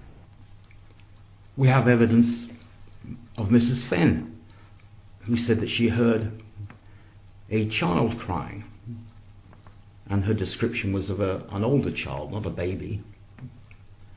I would suggest that that child that she heard crying, and she said that that child was crying for over an hour. I'm going to suggest that that child was Madeleine. We can speculate that maybe she was talking about that night when they went to Chaplin's. And then you have to ask yourself, how come Madeleine was crying for an hour when they say they make half-hour checks? We might say, well, we think their friends were down there in Chaplin's with them and they just left the children in there, thought they could get away with it. But so far, what we really have there is hearsay. My feeling about that situation is that if we managed to get people to talk who may well have been told not to talk, if we went there and we dug deep, we would find that evidence. However, that's not part of the closing argument, because I'm going to leave that as evidence that cannot be reconciled. We can speculate about that forever. And is it regrettable that we don't have that story? Of course it is. And do we want it? Yes, we do. And people think it's exciting and interesting, and they want to know what's happening. Does it have any impact on anything? Does it change anything? It doesn't fundamentally change the evidence of what was told by Martin and Mary Smith, and it doesn't in any way change the evidence of what Caroline Carpenter said, because they are independent events. And you have to ask yourself, can you put all the independent events together and make a decision based upon that, whilst accepting philosophically that we're not going to know what happened in Chaplin's bar as things are. We're not going to know what happened that day when David Payne apparently went to see Kate McCann. Now, what does Fiona Payne say about that when the detective asks her what he was doing there? She says, well, ask him. We're looking here at peripheral events. And these peripheral events are stopping people from progressing with the real substance of this case, which is the evidence that is in the pool of evidence called circumstantial evidence, and there's lots of it. So you need to consider lots of evidence that we know about. Be philosophical and say, well, we don't know what happened there, but it doesn't change the Smith statement and what it means. It doesn't change in any way Caroline Carpenter's experience on that night and what she's got to offer to the case. And that's how it works in a court of law. And you have to make that decision beyond reasonable doubt. So what does reasonable doubt mean? It means that the law realizes that you will have some doubt, because you're human, because you don't have the eyes of God. You weren't there. There's going to be a bit of doubt. The law says you can have a little bit of doubt about things, but you must make a decision on the evidence that you have. Can you or can you not? That's your decision. In this case, people have wild speculations about what went on, what happened, and they weave their own story. I want to make the point here that the further people get away from the evidence, the further away they get from the truth. Because the fact of the matter is that a lot of these stories are not supported by the evidence. And we know the way the system works in the courtroom. It's a reliable system that's worked from time immemorial, that suggestions must be validated by reference to the evidence. So the further that you drift away from the evidence, the further you drift away from the truth. The closer you get to the evidence, the closer you get to the truth. You have to ask yourself, is your idea about what happened here covered by the evidence? So you must stick close to the evidence. Now we do know that Madeleine McCann has disappeared and that she was never found, or that her body was never found. And we do know that there are cases where people have been convicted of murder in the absence of a physical body. And therefore the fact that Madeleine has never been found doesn't mean that it is not possible to come to a conclusion about what happened to her. The Portuguese are clear in their assessment of this case, and that is, they state that Madeleine McCann died in that apartment owing to an accident, and they came to that conclusion based upon the evidence. Evidence is used across the world by police forces to secure convictions. Not fancy ideas, not elaborate ideas, not whimsical ideas. When it comes down to presenting a courtroom case must be presented in terms of what the evidence shows. Now I believe that the evidence shows that Madeleine died in that apartment from an accident, and that Kate and Jerry McCann simulated the kidnap of Madeleine. And that is a word used by the Portuguese police in their report. Their conclusion was that McCann simulated a kidnap. And they did so because they didn't want to take blame for the death of their daughter. They didn't want to suffer the consequences in their personal and professional lives arising from their reputation of behaving in a negligent manner towards their child, Madeleine, and thereby allowing circumstances that led to her death. The McCanns simply covered up the death of Madeleine, and that, I promise you, is what the evidence shows. That is what you will find when you consider the known evidence.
The evidence of the 3rd of May 2007, and that's the evidence that I want to concentrate on, because within that evidence there is the opportunity to be able to come to a conclusion about whether or not you believe that Madeleine was abducted on that evening, or whether she was part of a simulation of an abduction, as the Portuguese detectives had suggested.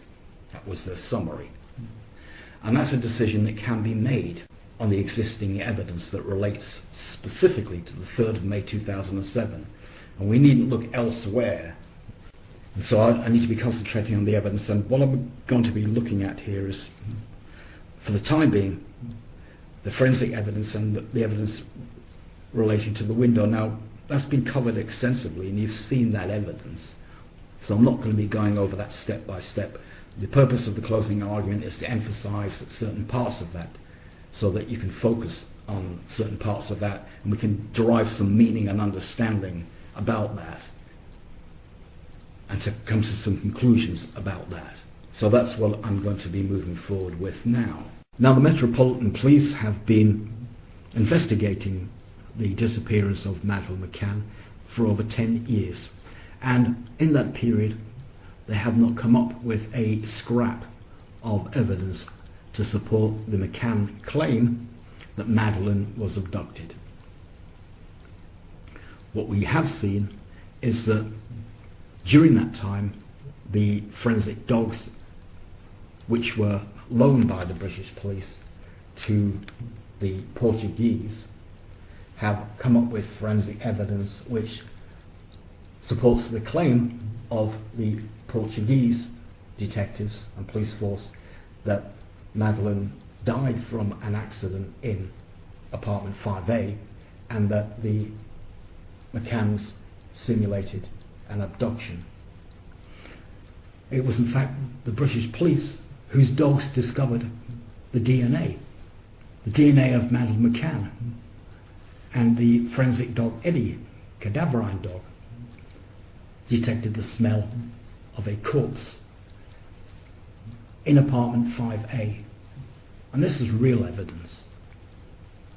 Now, some people have said, well, that blood is a close match of Madeleine, and various statements of that kind. Blood that was found under the tile was not a close match. It was a DNA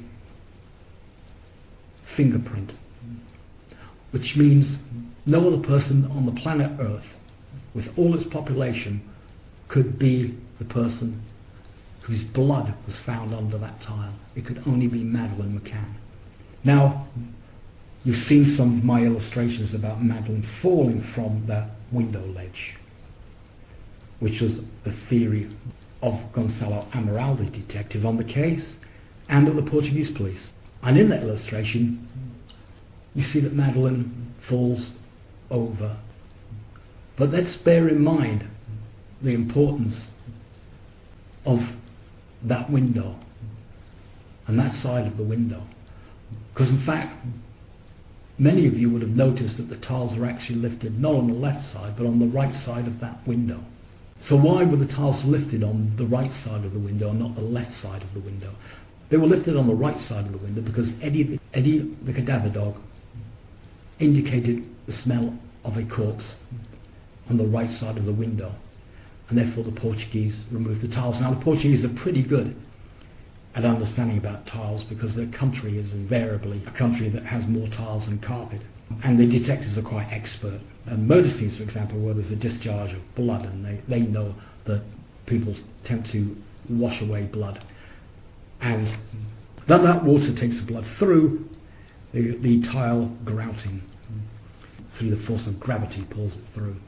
Now, the fact that the blood was found on the right side of the window and that Eddie indicated the corpse on the right side of the window is significant because this forms the basis of the development of the Portuguese theory. Because the blood is on the right side of the window, Eddie indicated a corpse on the right side of the window, and Jerry McCann and Jez Wilkins were talking on the right side of the window. Just outside the gate, on the right side of that window.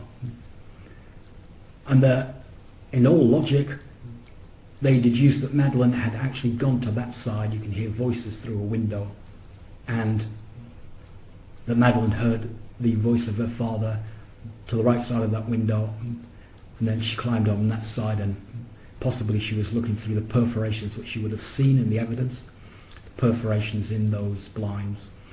And Jerry McCann was out of sight of that window, but to that side of the window. So you can imagine Madeleine was cranking her neck there to see if she could actually see her father, she could hear his voice. And that's when she fell onto the tiles. Now, there have been people who say, well, people don't die from falling. If I've heard enough absurd statements by people in this case, that's just another one.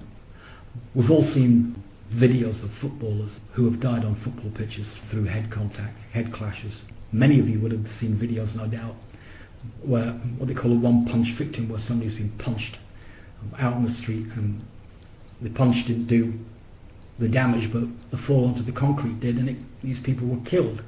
So I've explained the height of that and the impact and the velocity of that being incredibly powerful impact on the head of a 4-year-old child.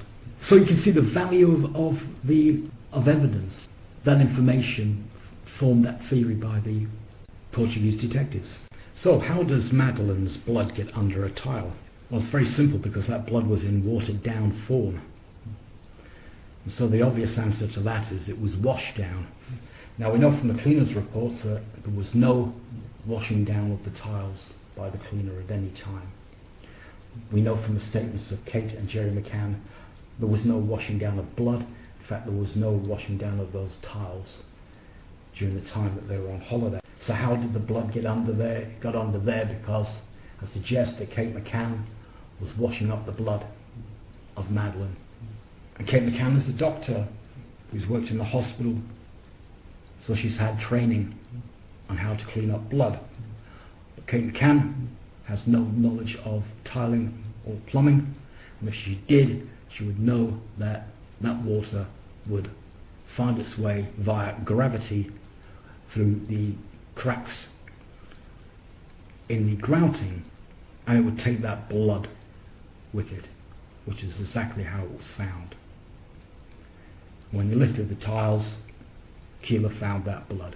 Now we know that Kate McCann didn't join the search, and we know that the friends, the doctors, David Payne, Russell O'Brien, Matthew Oldfield went and searched down at the beach, and we know that from the evidence that Kate McCann states that she remained in the apartment. She remained in the park to clean up, and we know that there were plenty of blood stains on that wall that were found, which were degraded to the point where it was not possible to isolate them to Madeleine, but they came from family. They came from either Kate or Jerry McCann or Madeleine, in some cases from all five, and they were attributed to the McCann family. So how does McCann family blood get on the wall? And we can see here how, when Kate McCann said she was punching the walls in anger, what she was up to. And when she said she punched the gate, and what doctor would punch a gate, causing a cut, possibly in a fist, an infection? What doctor would actually punch a gate or a wall? Absolutely absurd. But she's desperate to create some type of scenario in which her blood could have got onto that wall, because being a doctor, she knows about bloodlines, and she knows that Madeleine shares 50% of her blood and 50% of Jerry McCann's blood. So she stated that she punched the walls because she knew that that might provide her with a cover story as to why Madeleine's blood, or McCann family blood, was on the wall. Funny though, isn't it, that the only wall that she punches where McCann blood is on is actually behind that sofa. Now, I'm going to talk about the window, and we have covered that comprehensively, and we know that inside out. And we know what a charade that was. But I have to remind you of the words of Fiona Payne, who I stated previously had been one of those members of the Tapper Seven Friends who had revealed more of the evidence, and doing so allowed us to make some headway in putting the pieces of this case together. She said that at that time, in the first instance, when she got into that bedroom and she was there with Kate McCann, there was no talk of a window being open. Then she says then later I start hearing about a window being open. Now, we know that's totally at variation to the evidence that Kate McCann gave, where she said in the first instance of going in, and she claimed that that was at 10 o'clock, that she found the window open. Now, we did see all kinds of impediments in that, didn't we? When we looked at the evidence, where she tried to make some dramatic gesture about the door slamming in her face, as if there was an intruder behind that door. And they had laboured that door, hadn't they, stating that that door was open, and it was open a little bit more than we thought. And yet Matthew Oldfield had gone in, and she knew Matthew Oldfield had gone in. She also admitted that she thought that maybe, after considering all other options, that maybe Madeleine had opened that door. And we know full well that Madeleine walks around, that she's likely to be walking around that apartment, because that's what she does at home. Now, when Fiona Payne is in the bedroom, there's nothing in her evidence about the window being open, except to say that she says Kate McCann never mentioned the window being open, and it was something that was mentioned at a later stage. We could just end it there, couldn't we, really? And to emphasise the fact that that bedroom of Madeleine's, was locked up, Fiona Payne resorted to moving the curtains just to see if Madeleine was behind them. I think that really is a gesture of somebody who is absolutely gobsmacked, and moves the curtains to see if Madeleine could be behind there. Fiona Payne wants to be absolutely certain via that gesture that she has combed that room, corner to corner, that little box room, corner to corner, under the beds, behind the door, even to the extent of grabbing a curtain and lifting it and moving to see if Madeleine's there. And are we thinking that that window could be open and those shutters could be open? Because if those shutters were open and the window was open, the first thing that she would be doing, and it wouldn't be moving the curtains to see if Madeleine's behind, she would be through that window, and that would be the talking point for the rest of the night. And they would be calling the Ocean Club management right away, saying, somebody's opened these windows, my child's missing.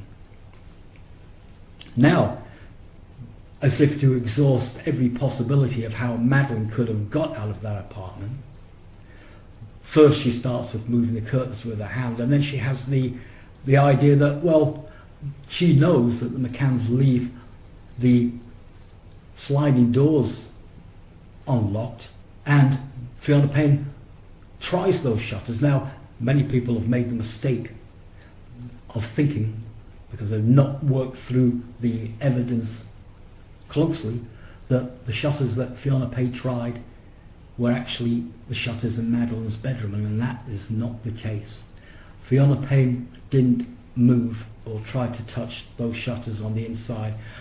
The only shutters that Fiona Payne tried on the inside was the patio shutters, the ones at the poolside where the tapas bar is, knowing that the McCanns left those doors unlocked, and she wanted to test the weight and resistance of that shutter to see if it would be possible for a 4-year-old child to lift those shutters, because she knew that the only possible way that Madeleine could have got out of that apartment, given that all the windows were locked and all the shutters were down, the only way that Madeleine could have got out, according to Fiona Payne's thinking, was the shutters where the sliding doors were that McCann's left unlocked. Now, when Kate McCann came running down, what does Fiona Payne have to say about what she said? Well, she told Fiona Payne that Madeleine was gone, but she didn't say they've taken her. She said she didn't hear that until much later on. And of course, she didn't say to Fiona Payne that the window's open. So she neither stated to Fiona Payne that the window was open, nor about Madeleine being kidnapped. What does Fiona Payne say about that precise moment when Kate McCann comes running down to say that Madeleine's not there? Fiona Payne says that we believe that she had just wandered off at that point and nothing was said about anything else. Now, people say things don't add up, something's going on. Well, the fact that things do add up, the evidence adds up. And what's going on is a simulation of an abduction. And as the night advances into the early hours of the morning, Kate and Jerry McCann are looking in order to backfill some information about that window. And we know that because 4 members of the Tapper 7 friends don't mention the window in their evidence the next day. We know that it's backfilling because not one of the Tapper 7 went into that bedroom with Kate McCann to look at an open window. Kate McCann didn't mention the window to the Ocean Club management. So we know it's backfilling. And we know that Kate McCann is a master of backfilling when we look at her book. It's a book that was released in order to backfill. So what we see is that within the evidence, when things don't seem to add up, we need to look for an answer not beyond the evidence, but within the evidence. And I suggest you can have no other conclusion than that the McCanns made up that story about the window as a backfilling strategy to try and give a narrative to a story that Madeleine was kidnapped. And we know Fiona Payne has revealed that by stating that it wasn't until much later on she started hearing about a window being open. The most dramatic circumstance of the McCann's claim is that the window was open, the curtains were flapping, and she knew that she had been taken, but she didn't mention that to Fiona Payne. One of her close friends, somebody who she's worked with as an anaesthetist in a hospital. The Tappers 9 are joined at the hip. They go on holidays together and have a history of going on holidays together. They have gone to each other's weddings. They go to each other's children's birthday parties. They share a professional interest in medicine, and in some cases go on medical trips together. And on that night, when Kate McCann comes running down to say Madeleine's gone, and she states that she's found the window open and the curtains flapping, she doesn't mention it to her best friends.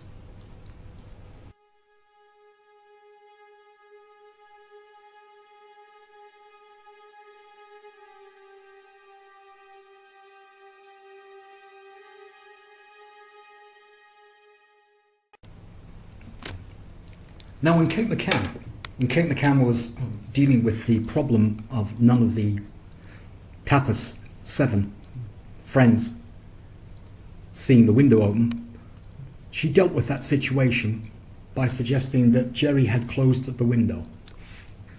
Now, if Jerry McCann closed the window and none of the others saw the window open, then Jerry McCann would be, according to their evidence, McCann evidence, Jerry McCann would be the second person to see that window open. And Kate McCann is still the first person to see that window open.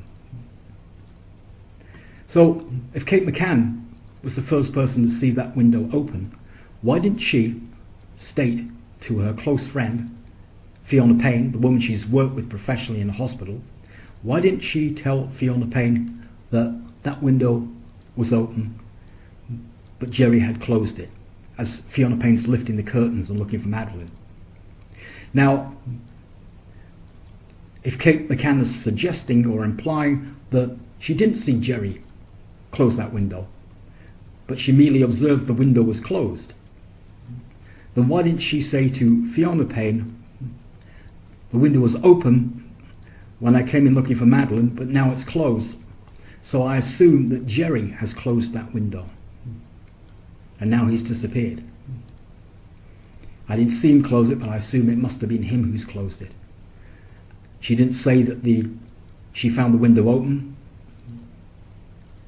when she went in. She didn't tell Fiona Payne that, and she didn't explain to Fiona Payne that that window was open, but Jerry closed it. And we cannot accept that in all logic, in the expectation of a logical explanation, that scenario fits with logic.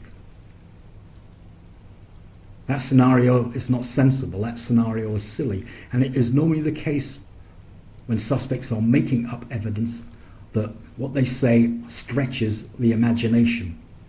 And it does so because it's all that they have to fill a gap. And if they had something more convincing, they would give it. So when we add up the evidence, we find that there is a blood spot underneath the tile behind the sofa. It's under the window on the right-hand side that has been identified by the British Forensic Services, the British Forensic Science Services Laboratory, as belonging to Madeleine McCann, a 100% DNA fingerprint. On the same side, in the same location as that blood spot, we have the British forensic dog, Eddie, loaned by the British police to the Portuguese, who indicates the presence of a corpse, that is, the scent of a corpse, in exactly the same location as Madeleine's blood spot. On the wall there are several splats of blood, which the British Forensic Science Services have identified as belonging to 3 people, and 3 people only in the world. That is Jerry, Kate, or Madeleine McCann. But that sample has been degraded, been washed down, and therefore it's not possible to isolate it to either one of the McCanns. But I'm suggesting that if that blood had not been degraded, if Kate McCann had not washed it off to the best of her ability, then we would be able to isolate that blood to Madeleine. We also have the bizarre instance of Kate McCann, who claims that when she went into that bedroom at 10 o'clock, she found that the window was open and the curtains were flapping. Yet, sometime later, after 10 o'clock, when she is in the bedroom with Fiona Payne, she doesn't mention that she found the window open. This is evidence in action. What we're looking at here is that on the 3rd of May 2007, Madeleine died from an accident in that apartment, and that the McCanns, in a panic, realizing that they would have to face the consequences of their negligence, and as Jerry McCann had stated himself in the media after this event on the 3rd of May 2007, when asked what he thought would happen, he said, "I thought that Kate and I would probably go to prison until they could sort out who was responsible for what." In those circumstances, the McCanns decided to hide the body of Madeleine on the beach, recover her body later, and then to pass her disappearance off as a kidnapping, an abduction. That's what the Portuguese believed, the Portuguese detectives, and they believed that because they used the evidence that you have heard today to come to that conclusion.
So we'll now consider the evidence of Arlindo Palija.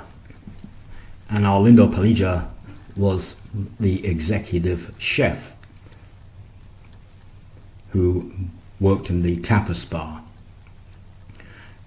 And in his evidence we see that he states that at 20 minutes past 9 he hears what he calls a clamour. He hears a disturbance in the tapas bar, and he goes in and he's told that a child has gone missing. And so all he knows is that a child has gone missing, and that's not a particularly dramatic statement, because no doubt children do go missing from time to time. So he returns to work, and then 20 minutes later he goes into the tapas bar and he sees the table where he says 3 couples were sat, and we're talking about the friends of the McCanns here, and he says that those seats were vacated. Now this is a significant time at 20 minutes past 9 to be told that a child has gone missing, because we know that Matthew Oldfield went into the McCann's apartment to check on the children at around 20 past 9. We also know 10 minutes later at 9:30 we have evidence from Stephen Carpenter that his wife, Caroline Carpenter, heard in the distance voices calling out the name Madeleine. So we can see now the continuity of this timeline. Arlindo Palija hears this disturbance in the tapas bar. 20 past 9 he goes in and he's told that a child has gone missing. And 10 minutes later, Caroline Carpenter hears people calling out Madeleine.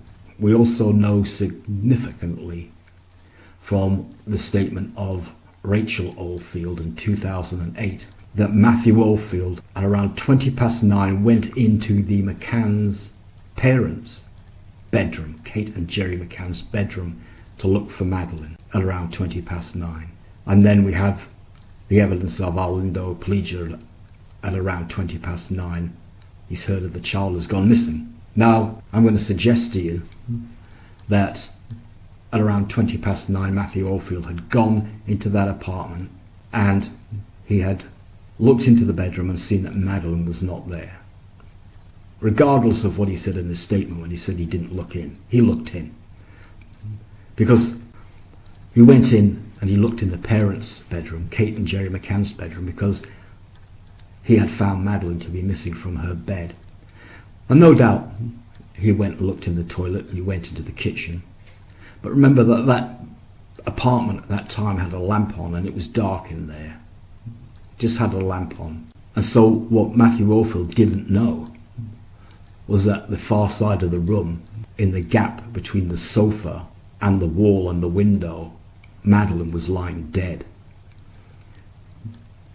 And so we can imagine him having a quick look around the apartment in obvious places and perhaps calling out Madeleine's name, no doubt, and finding that she's not there and then rushing down to the bar, and this is why there's a clamour. He rushes into the bar, and far from saying all's quiet, is what we see from his statement, all is quiet, he tells the McCanns, he tells that group that Madeleine's not in the apartment, he can't find her in there. And this is the clamour that Arlindo Palija, the executive chef, was referring to. Now, many years ago, and for over 10 years, there has been the speculation that Madeleine was in fact in the parents' bedroom. And those people who have researched the forums would find that many years ago there were questions about where Madeleine was. And we know that there is a cleaner in the evidence that states that she saw a cot in the parents' bedroom. Now, we do know that the significant statement that Kate McCann made about Madeleine saying, why didn't you come to us when we were crying? And there has been speculation that the twins were separated from Madeleine and that Madeleine was in the parents' bedroom. Now that would make sense, because if the McCanns were checking at the sliding door entrance at the back of the apartment, which was the closest to the tapas bar, So instead of going round the front car park through the front door, they systematically did their listening system at the back. To put Madeleine in that back bedroom, McCann's bedroom, would be something that we can understand as a strategy. And if they sedated her there and sedated the twins, because we do know, don't we, and we've seen in the evidence, Jerry McCann calling Madeleine a little ringleader. And so it's his view that this crime of the twins is to do with Madeleine causing this kind of disturbance, a little ringleader, and he separated Madeleine. So if we look at Matthew Oldfield, according to Rachel Oldfield, going into the McCann bedroom to check for Madeleine, he may have done that in the first instance, and then not finding her there, he may have gone into the bedroom at the front where the twins were in the cots, and he may have checked in that bed, but it doesn't really matter which way around it is. We don't have to get too concerned about whereabouts Madeleine was, because what we do know is that she wasn't in that apartment according to the observation of Matthew Oldfield. And again, I say that Madeleine at this point is behind the sofa, dead. He doesn't know it. All he knows she's not in there because he's checked one room and he's checked the other, and it doesn't matter which way around he did it, because he didn't find Madeleine in that apartment. So I would suggest to you that that is what happened, and I suggest to you that when we hear these timelines of the executive chef in the tapas bar saying it's 9:20, and then we hear the evidence of Stephen Carpenter about Caroline Carpenter, that she hears a voice calling out Madeleine in the distance at 9:30, that we know we can fix that time to between 9:20 and 9:30, and not 10 o'clock. And then we can now develop a theory about why the McCanns wanted it to be 10 o'clock. And that's not hard to work out, is it? Because we know that just before 10 o'clock, the Smith family stated they saw a man carrying a child, and both the man and the child fitted the description of Jerry McCann and Madeleine. Bit of a coincidence, a double coincidence. Martin and Mary Smith were pretty sure that that person was Jerry McCann, and all the family stated that they were sure that that child could have been Madeleine. So if that's just before 10 o'clock, we can see why Kate McCann wants to suggest that she made a discovery herself that Madeleine wasn't in her bed at 10 o'clock. She says this is the first instance, but we can see from the evidence that at 9:20 everything is kicked off, not at 10 o'clock. They manipulated the clock in order to give Jerry McCann an alibi to suggest that he was in the tapas bar at that time. And so they're saying it could possibly be Jerry McCann because they didn't find Madeleine missing until 10 o'clock, but we know that she was found missing at around 9:20, which means that Jerry McCann does not have an alibi for the Smith sighting. And we also know that Jerry McCann doesn't have an alibi by virtue of his friends who went searching around the apartments. That's quite dramatic, that situation, wasn't it? When we see that Matthew Oldfield, Russell O'Brien and David Payne are exchanging comments with each other, and clearly in their evidence Jerry McCann isn't with them. So where is Jerry McCann? Because they don't make reference to him. They don't even say, well, Jerry was here or Jerry was there. They just don't mention him, except for Russell O'Brien, who drops into his statement the remark that Jerry was possibly there. That remark should go down in history as a benchmark of a lame form of perjury. Jerry was possibly there. On the most dramatic night of Russell O'Brien's life, he's not certain whether Jerry was there or Jerry wasn't there. Jerry was possibly there. We know that Jerry McCann wasn't possibly there. We know there's absolutely no dialogue exchange between Jerry McCann and his 3 doctor friends who are out searching around that apartment. And there's absolutely no dialogue between Jerry McCann and the female contingent. Jane Tanner, Fiona Payne, Diane Webster. None of them give any evidence about what Jerry is saying about this drama that is taking place where Madeleine's missing. Nothing at all. And the so-called open window that we have outright dismissed as a charade. Wouldn't it be the case?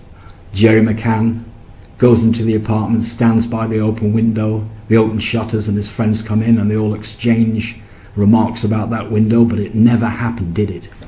We didn't see it in the evidence, did we? And we know what that means, don't we? We know that they made that up, and we know that there's no excuse for that. And let me tell you that the logic that you live by outside of a courtroom is no different from the logic that you observe inside of a courtroom. If there's a jury assembled to hear a case, there's no different standard of logic. We don't think that suddenly we can excuse Jerry McCann from that scenario on that night because, well, there must be some special reason for it. You have to subject that idea to the concept of logic in or outside of a courtroom, because a courtroom doesn't change the logic that we see in the world. The fact of the matter is, in those dramatic circumstances, we don't have one remark exchanged between the Tapper's 7 friends and Jerry McCann at that moment. And why is that? It's because he's not there. And it's not rocket science. He's not there. Otherwise, he would be conducting that search himself. We know what a strong character Jerry McCann is, and we know that when the British police went to see Jez Wilkins at his home to interview him, we know that in that little report it was remarked that Jerry, according to Jez Wilkins, was the centre of attention and everything seemed to revolve round him. And he said that David Payne was playing up to him because what they were doing, they were emphasising the fact that Jerry McCann is the dominant person in that pack of friends, and that it is just not possible that this dominant person on that night would not be directing a search, would not be there conducting a search. And that statement from Jez Wilkins about how Jerry McCann was the centre of attention and that he held the attention, that everything revolved around him. We know the personality type that he is. And he would be there telling people to go here, telling to go there, and there would be evidence from the Tapper 7 about what Jerry said, and there isn't a stitch of evidence there because he wasn't there. We know he wasn't there because he had taken that back road, carrying the body of Madeleine down to the beach, carrying the body of Madeleine down to the beach. And it all fits, doesn't it? And it all makes sense. When people have said things don't add up, it's because they don't look at the evidence. Because when you look at the evidence, which is how every single case in a courtroom is solved, by the evidence. When you put the evidence together using basic logic, nothing sophisticated, just what we know happens in the real world. When you put it all together, it makes sense. We know that Jerry McCann was not there, and we know why he was not there, because he was on the way down to the beach. He was on the way down to the beach carrying the body of Madeleine, and it was the Smiths who described the child as having her arms dangling by her side limply. And Martin Smith said it appeared as if she was in a deep sleep, a blonde child in pyjamas, fitting the description of Madeleine, the age of Madeleine. And the man fitting the description of Jerry McCann. And when the Smiths saw Jerry McCann coming down from the stairway of the aeroplane on his return back to the UK, carrying Sean, his son Sean, who had fair hair. We had a flashback to that night. Everything about the movements, the body language, the way he held his head, everything about those gestures, those body language gestures, suggested to him that this was the man he saw on that night. And he was certain, between 60 and 80%, he said, I think sure that's Jerry McCann, I'm sure that's the man I saw that night. And his wife, Mary Smith, agreed. I'll suggest to you that from start to finish on this evidence that you have heard, that there is an overwhelming amount of circumstantial evidence which proves beyond reasonable doubt that on that night Jerry McCann was not there, and he was not there with his friends, and he was not there to be seen, and he was not there to exchange any comments, because he was carrying the body of Madeleine McCann down to the beach where he was seen by the Smith family.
Now, it has been claimed on that night that Kate McCann said, they've taken her.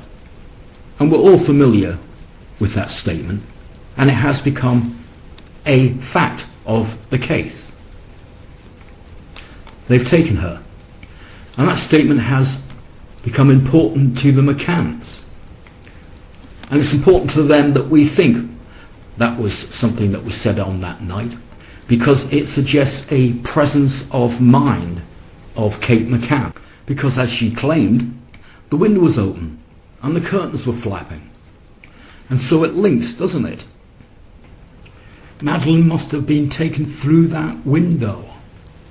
But we've already eliminated the fabrication of the window. We know that Kate McCann didn't find a window open. So we therefore may wonder why she would make such a statement. They've taken her. There's no reason for Kate McCann to believe that. Well, the answer is that Kate McCann didn't say they'd taken her as she ran down that night. The idea that Kate McCann said they've taken her was dreamt up years later by one of the nannies who undoubtedly was working in concert with the tabloids, who were hungry for new developments and new stories. When Kate McCann ran down to raise the alarm, as they claim, she never said they've taken her.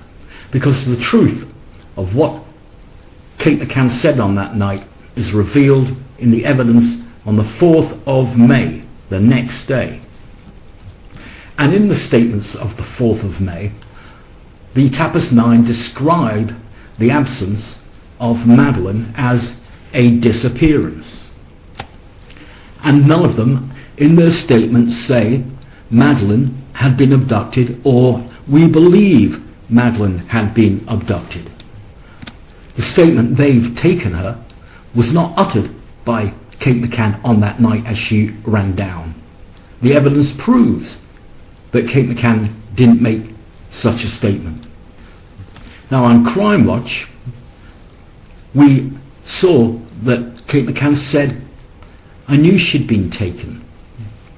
And then years later, when this story about her saying they've taken her is dispensed into the public domain, the statement gets confused with what Kate McCann says, that I knew she'd been taken. It's considered to be one and the same thing, and voila, you have what the writer Norman Mailer calls a factoid.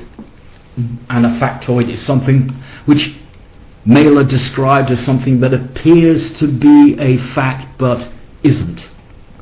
It is either the perjury of the nanny or the creative writing of the tabloids, or a bit of both. But it backfills itself into the history of the case, and there it remains perceived by everyone as a fact, when in truth it's a statement which was never said on that night by Kate McCann. Now, in the evidence of Fiona Payne, we see how she said, "We thought Madeleine had got out somehow." And we could see from her evidence that there was that type of investigation, and that the Tapas' 7 friends were outside the apartment calling Madeleine's name. And we could see that the perception was that Madeleine had somehow got out. And what else would they think? Do you think at that stage that they thought Madeleine was lying dead behind the sofa? They had no idea that Madeleine was dead behind the sofa. So what were they to deduce from that situation? We could see the way Fiona Payne was lifting up the shutters at the back and lifting up the curtains. The presence of mind, the true presence of mind at that stage of the Tapas 9 was Madeleine has somehow got out of this apartment.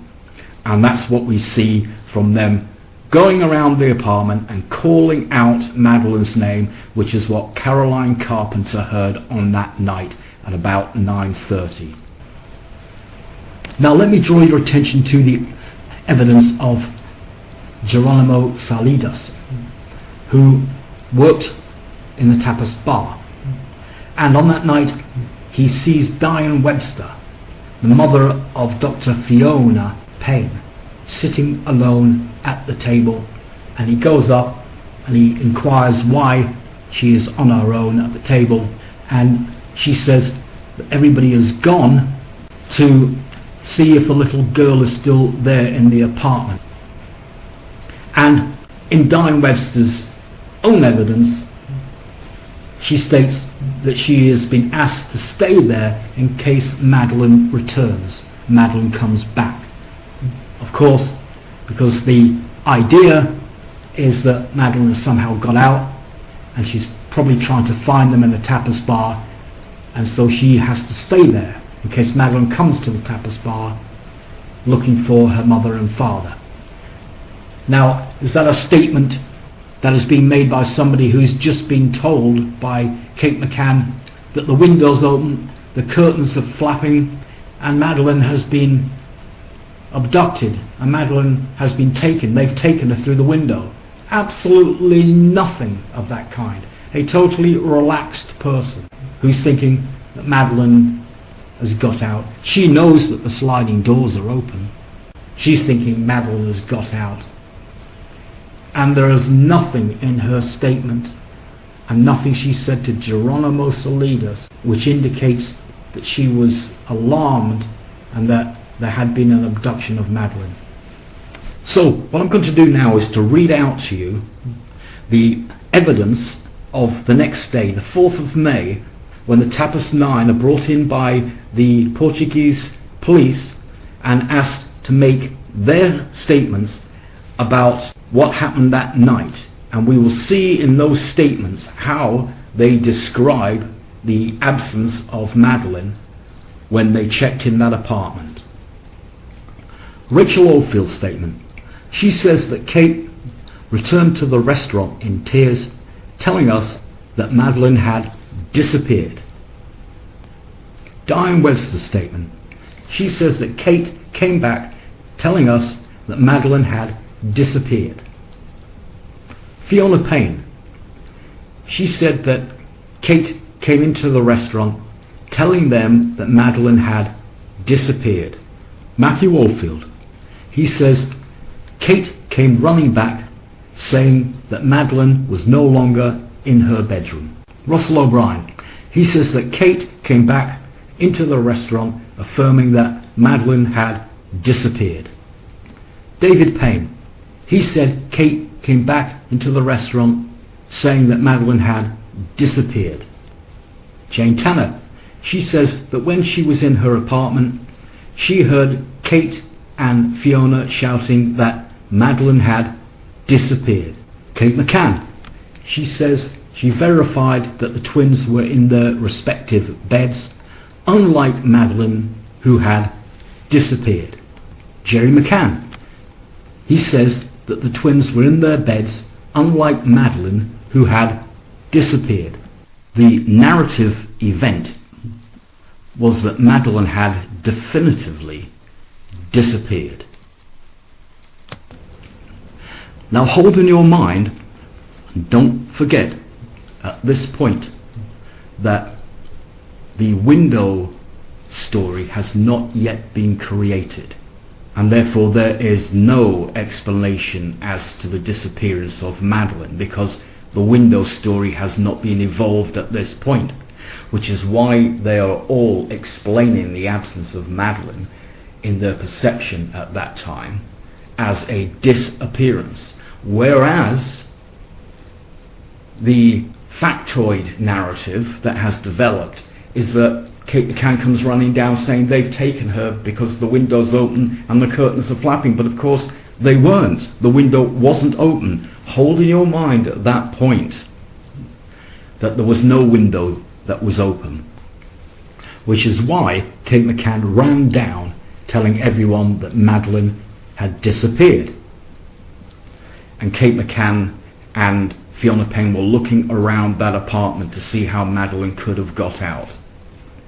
So let us not forget the evidence that you have already heard from John Hill and Emma Knight, two of the Ocean Club managers who were there in the presence of Kate McCann on that evening, and Emma Knight had spent a long time in that apartment. Now in 2008, Emma Knight is asked to make a statement. She is not asked to participate in an interview. And we might find that unusual, since Emma Knight was in the thick of things at that time and was in the apartment with Kate McCann and spoke to Fiona Payne, who reported to her the background of everything that happened. Yet she is asked to make a statement and not participate in an interview. Very unusual. Now in the statement that is made by Emma Knight, at no time does she suggest that Kate McCann claimed there had been an abduction. It's not in her statement. She makes a statement. She's asked, is there anything else she wants to add? She says no, and she signs it. Now, when Emma Knight had finished this statement, she then is asked to respond to some questions.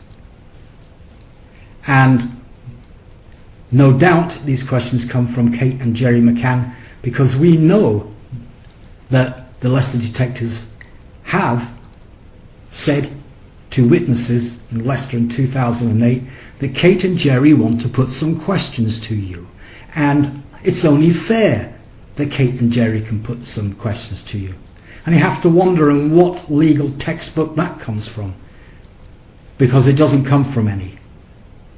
Because they are suggesting the two people who were made arguidos and who in the final summary of the Portuguese report were accused of simulating an abduction, are now being invited to interfere with witnesses.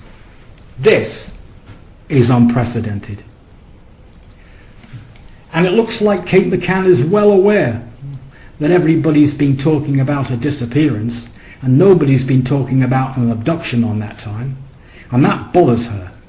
And so, being the master of backfilling, she, through the virtues of Leicester detectives, is now going to attempt to backfill by intimidating Emma Knight.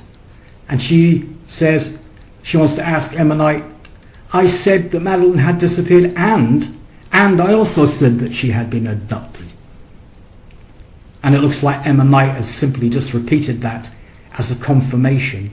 In other words, she's been pressed into not arguing about that.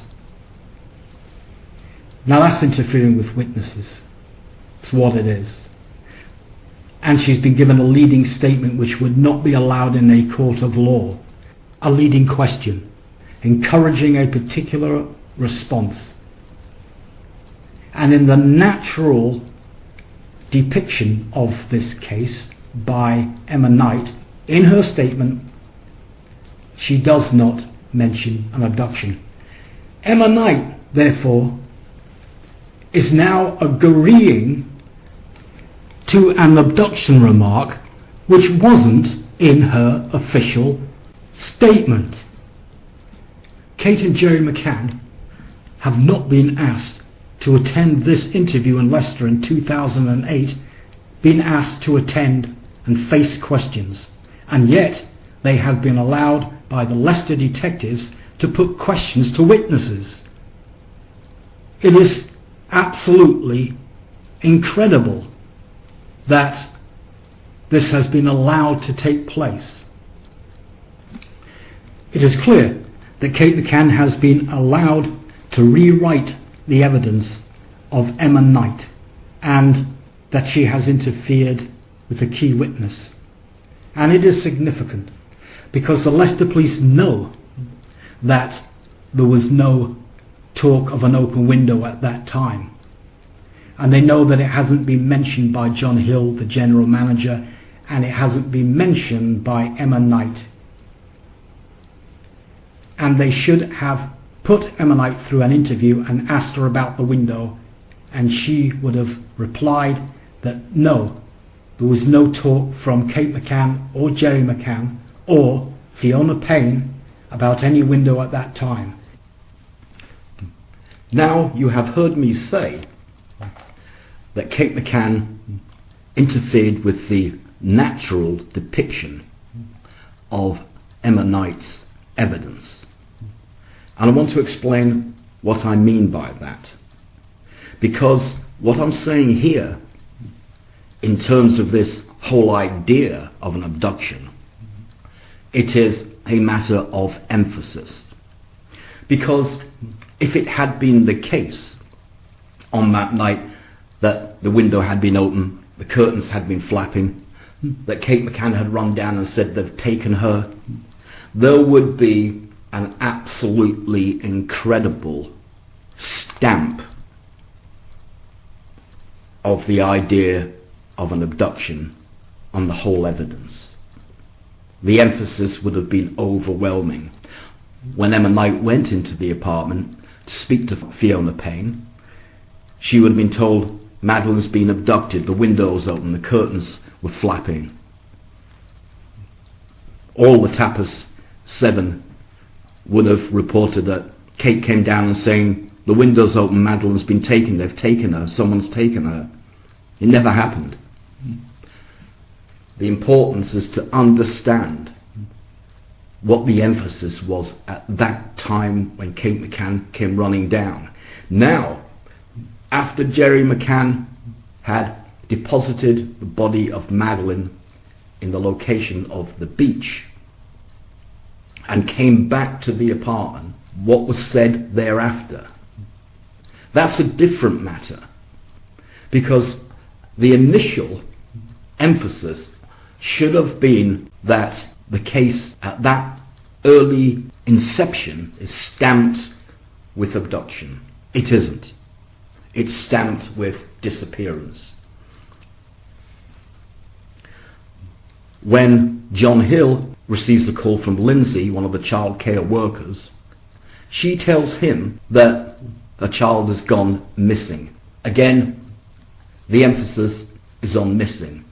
There is no momentum behind the idea of an abduction at this point. And the whole point of this evidence is that we are looking at Kate McCann's reaction to not finding Madeleine in that apartment. And her reaction is that she's gone missing, not that she's been abducted. That's the whole point of what this presentation is about. And so we find in John Hill's statement a solitary remark, a lame remark, saying that when he went to the apartment to see the parents, and bear in mind, as I say, Jerry McCann has come back to the apartment now after having buried Madeleine, he makes a mild remark that the father believes that the child was taken. But we don't get that from Emma Knight. That's why the emphasis is so weak. Now, was John Hill lying? Was he backfilling for the McCanns? Possibly he was. But we might expect, after the event of the disappearance, something thought up by the McCanns. And I would suggest that we can see in the evidence a bit-by-bit gravitation, a preparation for some sort of explanation as to how Madeleine could have been taken by somebody, because Jerry McCann knew that Madeleine wasn't coming back. So there might be, at that later stage, somewhat of a murmur about it, that Madeleine had been taken.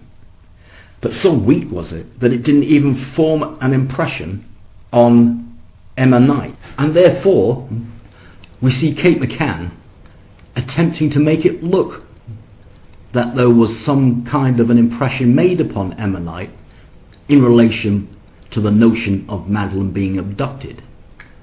Now we know that the spokesperson for the McCanns, the PR man Clarence Mitchell, has given up the notion of a forced entry through the shutters. He has made that clear. We have changed our position on that.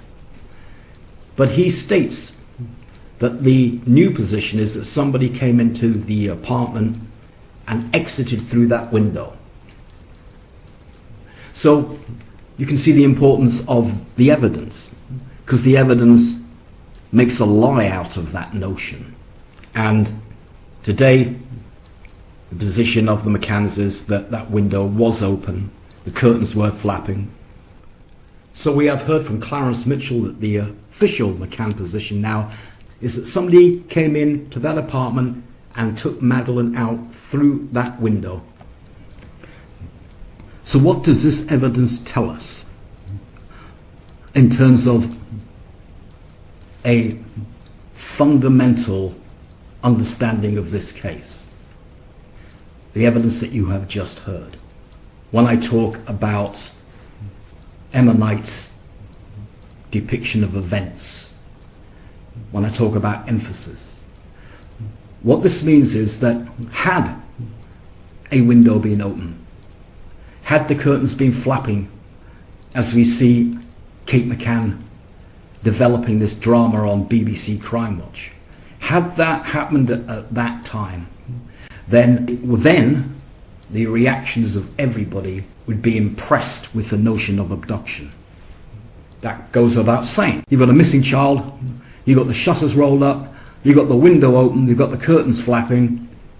Kate McCann must, in that circumstance, come running down saying someone's taken Madeleine through the window. She's gone and the window's open. I mean, she's going to want to justify the fact that her daughter's gone missing. You know, people would say to the mother, well, it's your daughter. She's going to have to say, the window's open. It's not my fault that Madeleine's gone. The window's open. Someone's taken Madeleine through the window. They've kidnapped her. They've abducted Madeleine. That's what would happen. But that's not what we saw in the evidence, is it? We didn't see, at that stage, any remarks from the Tappers 9 about such a dramatic circumstance. Now, if Kate McCann's reporting this to everybody, where is it in the evidence? It just isn't there, which proves that that window was never open, despite the drama that has been broadcast from the BBC, Crime Watch. All the actors hired, running into the room, the woman, the blonde woman, who is playing the part of Kate McCann, looking at the window as the curtains waft out. What's she going to do? She's going to scream, Madeleine's been taken through the window. It's not in the evidence.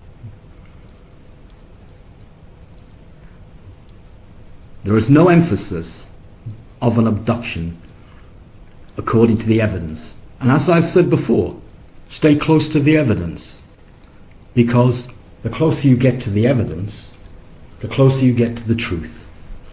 The further away you get from the evidence, the further away you get from the truth.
Do you know what I find very disturbing as well? I mean, I know Portugal, I know the Algarve incredibly well, and it materialised last night, a spate of burglaries, which the Portuguese police are notorious for ignoring or doing very little about.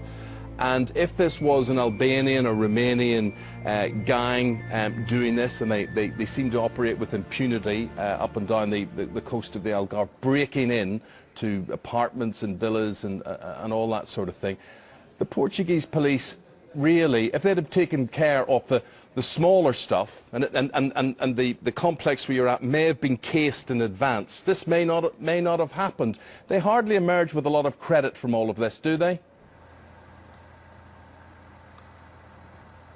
Well, I don't know. I checked out with management in that development, and there were no reports of any additional activity in the time surrounding that, either in regard with this charity collection or with robberies. They do carry on. Well, they said in the report last night that there were 6 burglaries. The report last night said there were 6 burglaries. I heard it, and we have been checking. Yeah. Yeah. Couldn't find anything to back that one up. In this video, we will see how these fake stories, based on no factual evidence, have seeded themselves into the history of the Madeleine McCann case. And if this was an Albanian or Romanian gang doing this, and they seem to operate with impunity up and down the coast of the Algarve, breaking in to apartments and villas. Every gang needs a leader, and I'm democratically elected, so here I am, and I've been very honoured today to immortalise my hand along with, you name it, earlier, Mick Jagger, you name it, they're all here. Can you imagine what it's like to actually get up in the morning and your name is Gary Glitter? Come on, it's unreal, it makes you smile, doesn't it?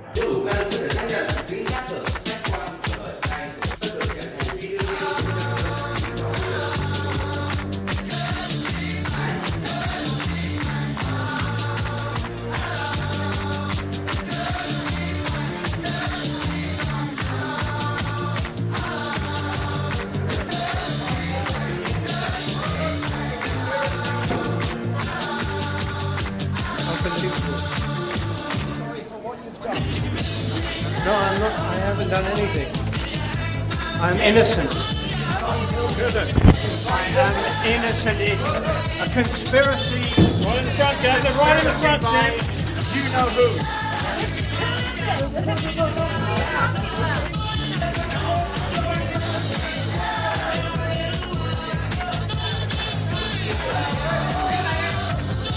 The BBC Director General has again faced uncomfortable questions about knowledge of their former star's behaviour. I think the allegations are horrifying. And how far will this investigation go? Will you talk on TV? Will you make an apology? I already apologised on the radio this morning. The prison sentence of Gary Glitter in 2006 was just the start of the public's obsession with paedophile celebrities. The death of Jimmy Savile in 2011 and public disclosure of his crimes against children made way for the arrest of Gary Glitter in 2012 and his conviction for paedophilia in 2014. Clarence Mitchell and the McCanns fully exploited several years' publicity around child abuse and used it to leverage the story that Madeleine was the victim of a paedophile.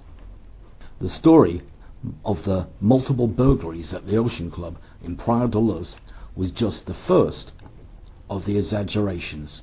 There would be many more stories, and one which stands out for its absurdity was a businessman who overheard a woman asking if her child had been delivered.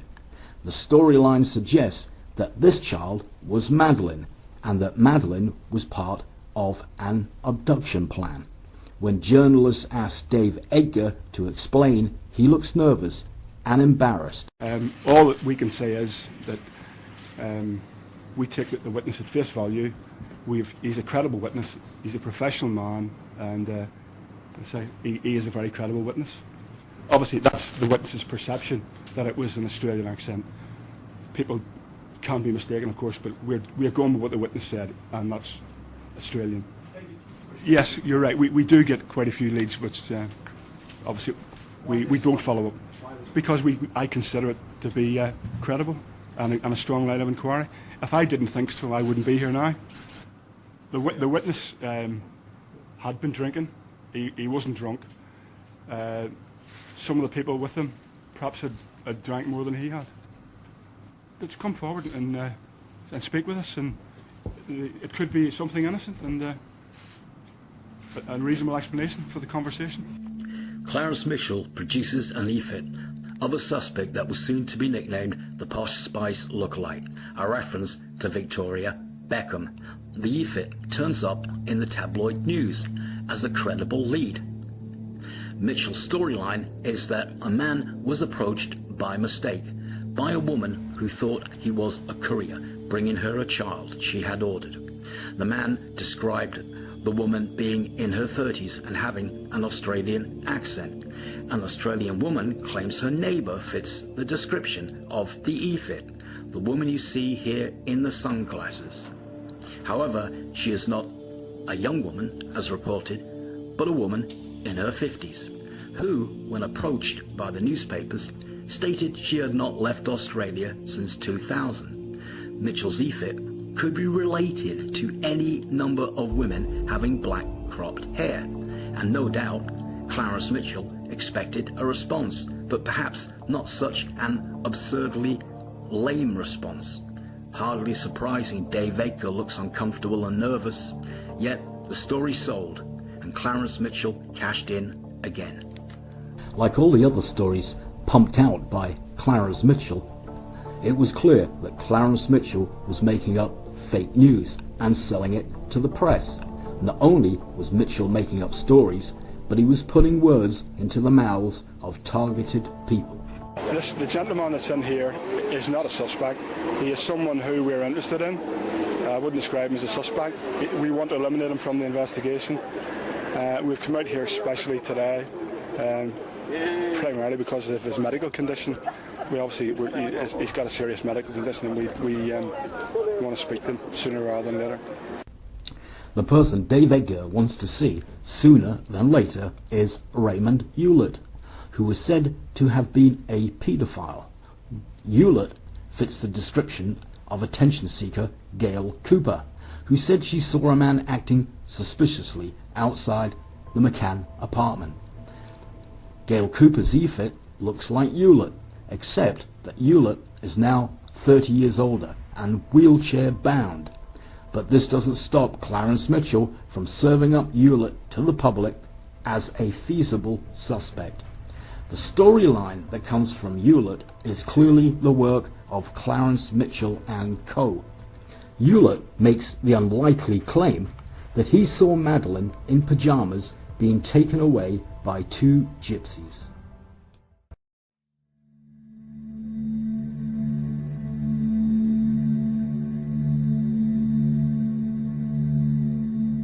She's confused somehow. She was living in a very bad environment, and then suddenly she was moved from that environment, and she was shocked.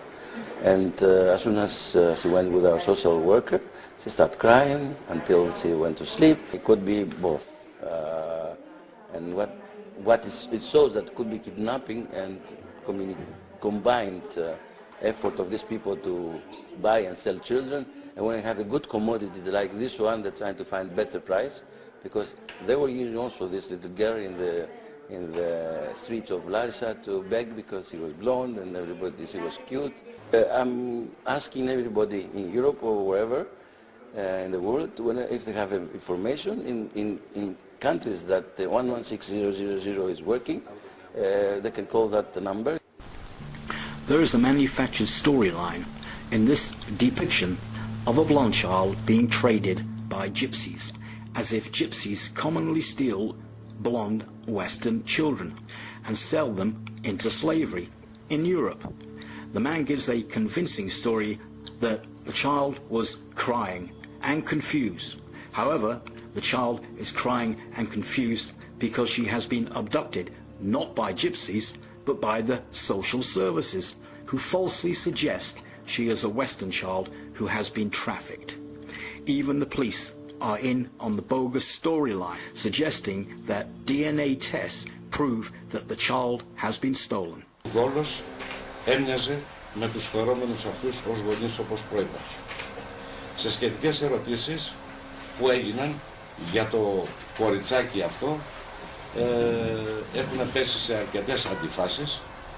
Οι συνεχείς προβαλλόμενοι και μεταβαλλόμενοι ισχυρισμοί των φερομένων γονέων μας εδραίωσαν την πεποίθηση ότι επρόκειτο περί ενός παιδιού που δεν ήταν οι βιολογικοί και φυσικοί γονείς. Φέρεται μέχρι τώρα ότι το παιδί κάτω από διευκρίνιστες συνθήκες απήχθη. What you are about to hear next is the real story of the child. Greek police, Interpol, and charity organizations have confirmed the parents of a mysterious blonde girl known as Maria, who was found during a Roma drug raid. Bulgarian police now confirmed to NBC that DNA of a couple in that country matches the 4-year-old girl's. Prosecutors in Bulgaria are investigating the 38-year-old mother for allegedly selling her child. The parents are also Roma. This is her mother, Sasha Ruseva is her name. She said she gave birth to a baby girl in Greece 4 years ago while she was working as an olive picker. The 35-year-old Bulgarian woman says she gave the child away because she was too poor to care for her. But now the question is how the transfer of the little girl took place. It seems that there was a consensual transfer. The idea behind the story is that dark-skinned gypsies steal blonde-haired Western children. The truth, however, is that there is a blonde genetic link in the gypsy bloodline. It is common for gypsies to give birth to blonde children. This fact was well known by the Daily Mail before it terrorized the gypsy family and the little child. The truth is that the mother gave the child away to someone else to care for when she was an infant.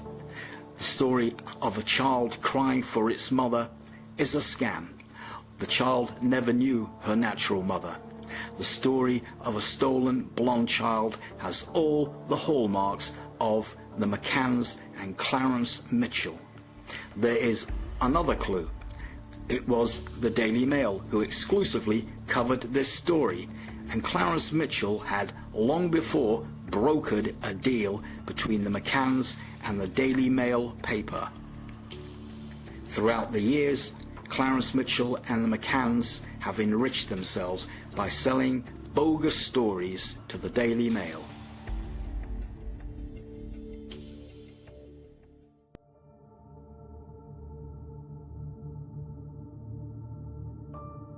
In the early days, the press attacked the McCanns, but when the McCanns sued the press turned the attack on the Portuguese police.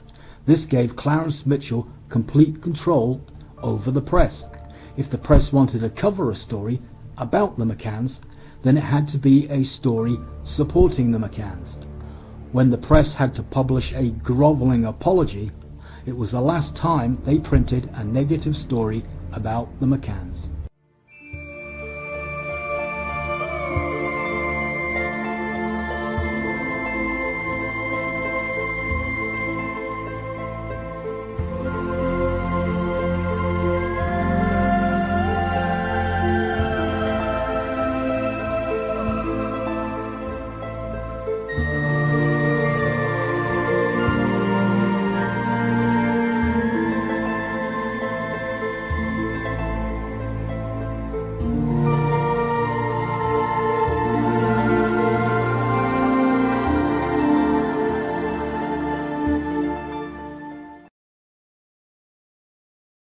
Scotland Yard have been waiting on for several weeks. Over the last 2 years, they've been asking all sorts of things of the Portuguese authorities because that's the way they have to go about it. But the last letter of request included a number of, a couple of hundred specific requests, but perhaps the most important is permission to launch a digging operation around the resort of Praia de Luz, where Madeleine vanished 7 years ago, just over 7 years ago. Now, this is an operation that's now been approved. We don't know exactly where the digging will take place, and it's not an operation that's being launched on new information. Much of what Scotland Yard has been doing is to review information contained in the original Portuguese police files, and it appears that there is information that was given to the Portuguese over the past 7 years that indicated there might be evidence to be found at certain locations. We don't know where. We think one of them may be the beach area, another may be around the apartment where Madeleine was last seen. And it's not Scotland Yard who are going to be doing the digging. Again, this is the way things operate. They'll rely on the Portuguese authorities to do it. Scotland Yard will be there to observe, may have their own forensic staff there as well, and may supply some of this ground-penetrating radar that they will have to use. But it is a... So, in 2014, 7 years after the disappearance of Madeleine McCann, Martin Brunt tells of a new Scotland Yard-inspired search. Brunt says Scotland Yard have made over 200 requests of the Portuguese police. Brunt is suggesting that the Portuguese aren't responding. He is also suggesting that this is the first time that Scotland Yard have had any influence in the search method. And now Scotland Yard has suggested that the Portuguese should search the beach. The only problem with Brunt's report is that it is totally, factually incorrect. Breakthrough, and it really does, I think, launch or will launch a new phase in the investigation, because this will be the first time that we will see Scotland Yard officers on the ground actually not just talking to Portuguese police, but working with them in the search for perhaps more tangible evidence. Martin Brunt's staged act suggests a lost, confused and bumbling Portuguese police force, with the British police in attendance just tagging along and having the occasional chat. The truth, however, is that after the first initial searches conducted by the Portuguese police, Mark Harrison of the British police was running the show. Do you think this was a strategy? Can I just add, I mean, I think we need to make it clear to people we took on this case because of the pain and distress that Mr. Amaral has brought to us and our children. Gonçalo Amaral, the Portuguese detective, facing court action from the McCanns, based upon his book, where he suggests that Madeleine probably died in the apartment and was buried somewhere around Praia de Luz. The British press attack Amaral, suggesting that his belief is absurd. But, as we will see, it wasn't Gonçalo Amaral who first believed that Madeleine had died in the apartment. This report solely considers the search scenario that Madeleine McCann has been murdered and her body is concealed on the beach at Praia de Luz, or has been put into the sea from the foreshore. Letter to Dr. Amaral. Read the possibility Madeleine may have died in the apartment, with request for search warrant for the McCann rental car. Gonçalo Amaral received a letter of instructions from the office of Mark Harrison via the Portuguese Inspectorate. The truth is that Gonçalo Amaral was following the recommendations of one of the world's leading experts in disappeared people and crimes of this particular nature.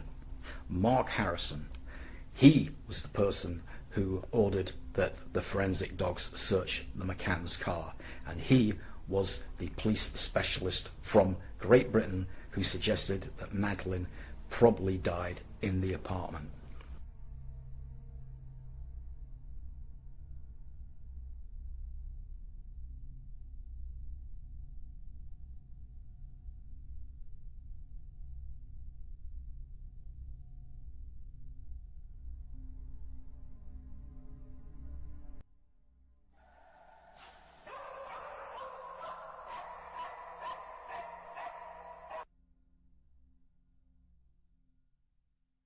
In Mark Harrison's report, there is a paragraph inserted twice.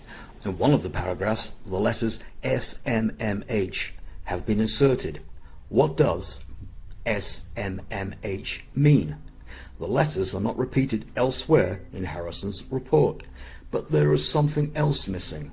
The Smith family report, in which Martin and Mary Smith stated that they saw a man carrying a child to the beach at 10 p.m. on the 3rd of May. That child fit the description of Madeleine McCann.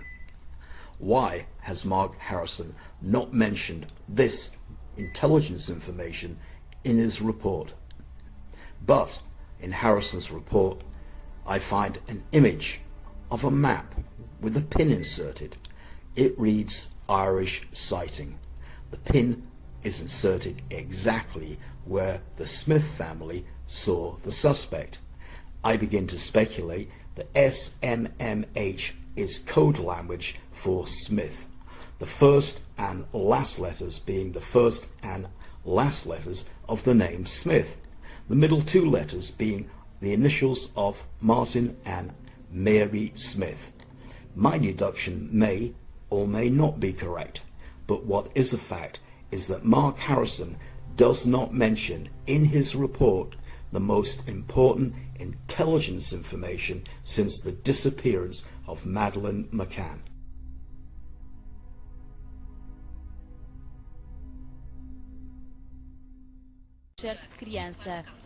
Eddie the cadaver dog looking for the smell of death among the clothing of the McCanns. Here we see Eddie flipping the t-shirt of Sean and then flipping the trousers of Kate McCann, indicating the smell of death on the red t-shirt and on Kate McCann's trousers. The case of the Portuguese is clear. Kate McCann has got the smell of death on her clothing. However, there's something not quite right about that video. Notice here how Eddie turns into Kate McCann's trousers, leaving the white top of Kate McCann on the left, and yet the Portuguese have put those two together, suggesting that they both have the smell of death. What has happened here is that two videos have been spliced to make it appear that only the smell of death occurs on Kate McCann's clothing and nobody else.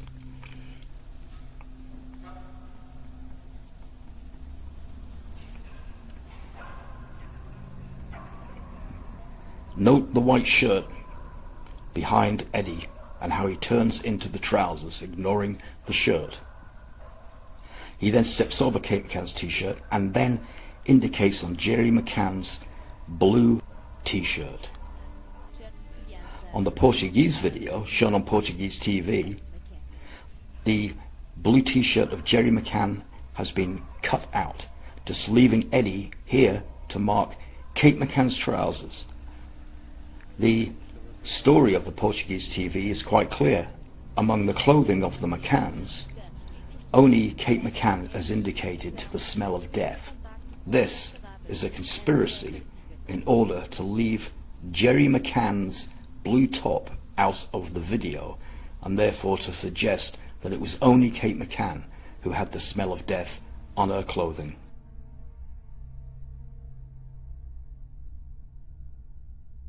Kate McCann is seen here walking towards the rental vehicle wearing the trousers that Eddie indicated bore the smell of death. It is well known from the evidence that the vehicle also bore the smell of death. There is therefore an evidential link between Kate McCann's trousers and the rental vehicle. Not so with Jerry McCann's top. Whilst Eddie indicated to it, and whilst we know that it is a shirt that belongs to Jerry McCann, it is not seen entering the vehicle. Therefore, the evidential link between the smell of death on Jerry McCann's shirt and the vehicle is not the same as in the case of Kate McCann. When Martin Grimes, Eddie's dog handler, reported on the cadaverine in the apartment and in the car, he reported in specific terms. However, there is something unusual about his report in regard to the clothing that Eddie has scanned for the smell of death. In Grimes's report, he states, "The only alert indication was by the EVR dog on clothing from one of the boxes. I am not in possession of the details, as these were recorded by the PJ officers present. Clearly, Grimes is passing the buck. He was there, it was his dog, and it is his job to make comments about how the dog reacted. But clearly here, Grimes is acting on orders not to make any remarks about the clothing, simply because the t-shirt that the dog indicated to belonged to Jerry McCann." Allegation, we believe, put to Kate McCann that she had killed her daughter, albeit accidentally, wrapped her body in some sort of bag, hid it somewhere, then after that put it back into the car at least 25 days after that and dumped it somewhere. Is that what we're led to believe? That is the scenario that the Portuguese police appear to have come up with based on the forensic findings and put that to her. Based on the forensic findings and put that to her. We expect him to be questioned at some length, and many of the questions that were put to his wife are being put to his wife, we think will be put to him. But we don't anticipate any change in his status. He is at the moment still being regarded by the police as a witness, and there are indications that that is unlikely to change. But I think the important development in the past few minutes is that Jerry McCann's sister Philomena has told us that she understands that Kate McCann will be charged later today with Madeleine's accidental death. The case that is being put by the two journalists is that Kate McCann will be charged as a result of the forensic evidence, and that Jerry McCann will remain a witness. The plot now becomes clear. The British police can dispose of the video showing Eddie indicating to Jerry McCann's shirt, and Kate McCann is singled out for prosecution. However, the most likely plan here is that the British police led the Portuguese up the garden path. It is likely that what the British police were aiming at was the public clearing of Jerry McCann, and then they would deal with Kate McCann's predicament later. It is clear that both Mark Harrison and the dog handler Martin Grimes were working to plan, but that somewhere in the proceedings they were pulled up with the instructions not to cooperate further. Ladies and gentlemen, I'm delighted that my first foreign visitor to number 10 should be the President of the European Union Council of Ministers and the Prime Minister of Portugal. The alliance between Britain and Portugal started more than 600 years ago. It is not only long-standing, but it runs deep in our history, and there is daily contact and cooperation between our two countries.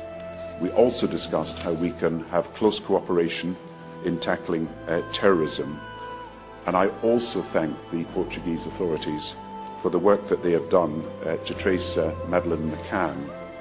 I express the thanks of Madeleine's parents to the Portuguese authorities for their efforts, and we both agreed that we would try to do everything in our power to make sure that there is a safe return of Madeleine to her family.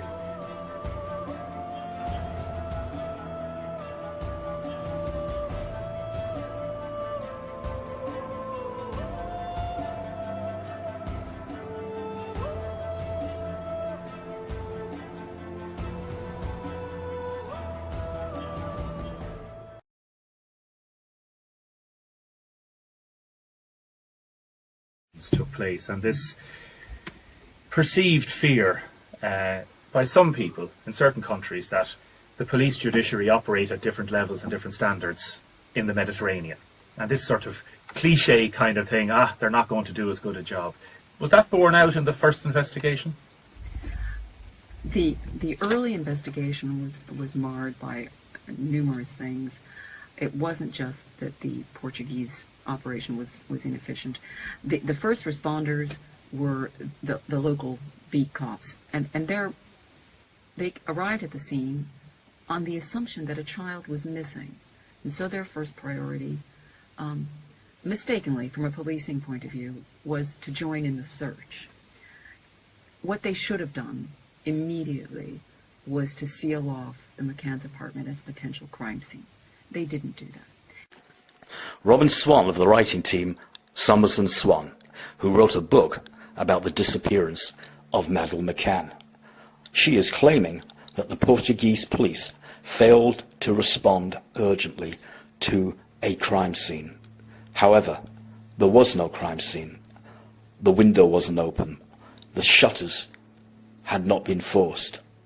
When the McCanns didn't find Madeleine in her bed, they and their friends ran outside, searching around the apartment for Madeleine.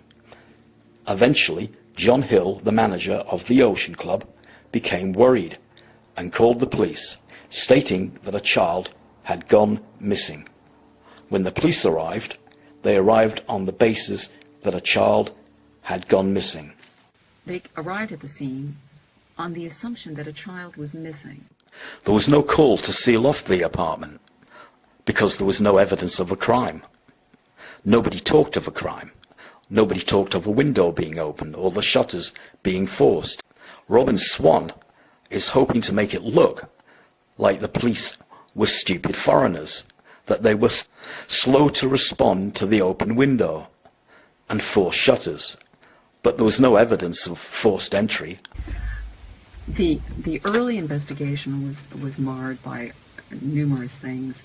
It wasn't just that the Portuguese operation was inefficient. The first responders were the local beat cops, and they arrived at the scene on the assumption that a child was missing, and so their first priority, mistakenly from a policing point of view, was to join in the search. What they should have done immediately was to seal off the McCann's apartment as a potential crime scene. They didn't do that.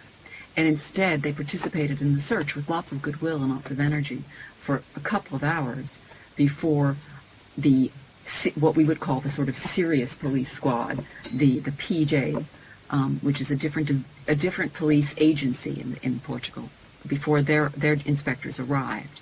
And when those inspectors arrived, they were horrified because by that time the crime scene was, disastrously overrun. People had been in and out. Search dogs had been in and out. It was a mess. It was a mess. It was a mess. It was a mess. And they were appalled. It's called the sorry to interrupt you, Tony. It's called by the police in the UK certainly the golden hour. The hour after the police arrive, after an apparent crime has been committed or a tragedy seems to have happened. That first hour is the golden hour, and during the golden hour becomes golden if you've sealed the scene and can really look at the evidence. And there was no opportunity to do that in this mess. Robin Swan falsifies the evidence. She suggests that when the detectives arrived, they were horrified at the way in which the Portuguese police had handled the scene. In fact, what they were horrified about was that if, as the McCanns were starting to claim, that the window had been forced open and there was an abduction, why did they not seal off the apartment themselves? Anthony Summers complains that the sniffer dogs were brought in. Yet the sniffer dogs were brought in because the police had been told that Madeleine had simply disappeared from the apartment. There was no talk of an abduction. The dogs were being employed to try and find Madeleine's scent around the apartment. Anthony Summers suggests that the golden hour was missed by the Portuguese. He emphasizes that in Britain, where the police do it properly, They have an understanding of a golden hour that the Portuguese don't have. However, in the golden hour, Jerry McCann was not at the Ocean Club.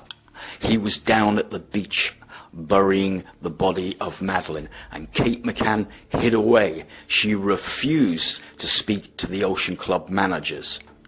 The golden hour was corrupted by the McCanns. No information of a window being forced open was given to the police in the early moments of their arrival at the apartment. When Jerry McCann eventually arrived back from the beach after burying the body of Madeleine, it was 10:30. He eventually went to the Ocean Club reception to meet a GNR officer. This was now around 11 p.m. and the McCanns had started to create a story about the window being open. The window had in fact been opened by Kate McCann, and her fingerprint was found on the window. In Leicester in 2008, Fiona Payne gave evidence that Madeleine had simply gone missing, in the estimation of everybody. And then she said, surprisingly, later I started hearing that the window was open and that Madeleine had been abducted. Fiona Payne had been in the bedroom with Kate McCann in the early moments of the disappearance. She gave no evidence that the window was open, nor that Kate McCann said the window was open. It wasn't until 11 p.m. that Jerry McCann made a formal statement that Madeleine had been abducted. The officer that Jerry McCann spoke to was Antonio Duarte, and in the police evidence we find a statement taken from Duarte. At about 23:10, he heard from a telephone call from the patrol commander, Officer Roque, that there had been a disappearance at the Ocean Club Resort. Upon arriving at the site, he was told that this was a case of abduction. This information being transmitted, he thinks, by the girl's father. The witness, from the description and supposed seriousness of the facts related, ordered the immediate preservation of the scene and said he would go to the site and communicate the facts to the PJ. Kate McCann has had a long career in backfilling information into the events of the 3rd of May, attempting to make it appear from the very beginning that Madeleine had been abducted. The truth of the matter is that when Madeleine wasn't found in her bed, the McCanns and their friends believed that Madeleine had got out of the apartment, and they commenced a search. Jerry McCann disappeared from the apartment. He was down at the beach, concealing the body of Madeleine, where he was seen by the Smith family. In the meantime, the Ocean Club managers entered the apartment, only to be faced with Fiona Payne. Kate McCann was hiding away. She refused to speak to the managers. No doubt she was formulating her plan on how to explain how Madeleine had simply vanished. Summers and Swan, in the attempt to make money, have mediated with the McCanns in perverting the course of justice.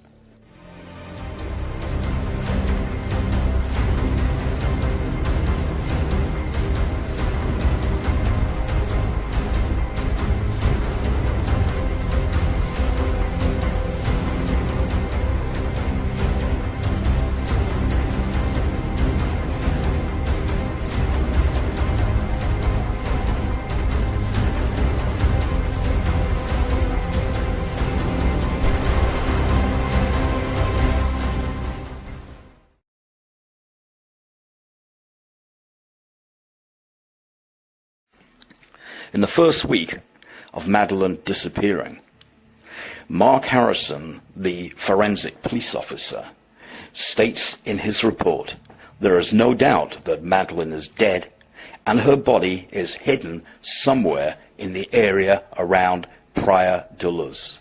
Yet, within 12 days of Jerry McCann hiding the body of Madeleine in a makeshift grave, he set up a fund to search for his dead daughter, who, he claimed, was still alive. A private limited company was set up, with the head office inside a £28 million complex in London's financial capital. In the first year, the company received nearly £2 million in donations. On the 31st of May 2007, 27 days after Jerry McCann buried Madeleine in her temporary grave, he made his first company resolution. The first resolution was to appoint a financial expert. From week one, Jerry McCann had put together a company to money launder his proceeds of crime. In the Articles of Association, there is a clause that the accounts must be approved by the directors of the Madeleine Fund. But, in the same document, a special resolution states that the accounts will not be approved by the directors. What this means is that the directors of the Madeleine Fund will not take responsibility on how the funds are spent and will not see the accounts. In 2008, the first accounts appear, and they show the dispersal of the money in a conventional balance sheet. But there are some huge sums spent that raise questions. It isn't long before rumours start on the internet and Photoshop images surface accusing the McCanns and their family of money laundering. By 2009, the McCanns do away with any detail showing how the money is spent and offer no more than an income and expenditure account. In 2009, the income is £629,000, but the outgoings are a massive £975,000, nearly £1 million. The account shows what they call a gross surplus of £345,000. This is money brought forward. Therefore, in 2009, £629,000 and £345,000 disappear from the Madeleine Fund. The claim of the McCanns is that it went on search fees, but Jerry McCann had no intention of blowing his money on search fees, as we shall see.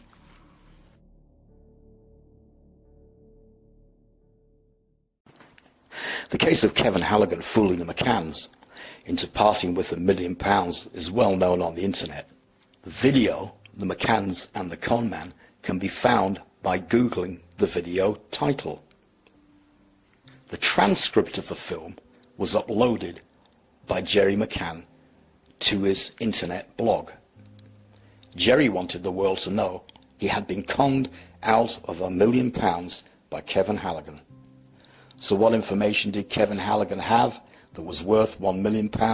Kevin Halligan claimed that he had satellite imagery of Praia de Luz on the 3rd of May 2007, and that this imagery would show the abductor approaching and leaving the McCann's apartment with Madeleine.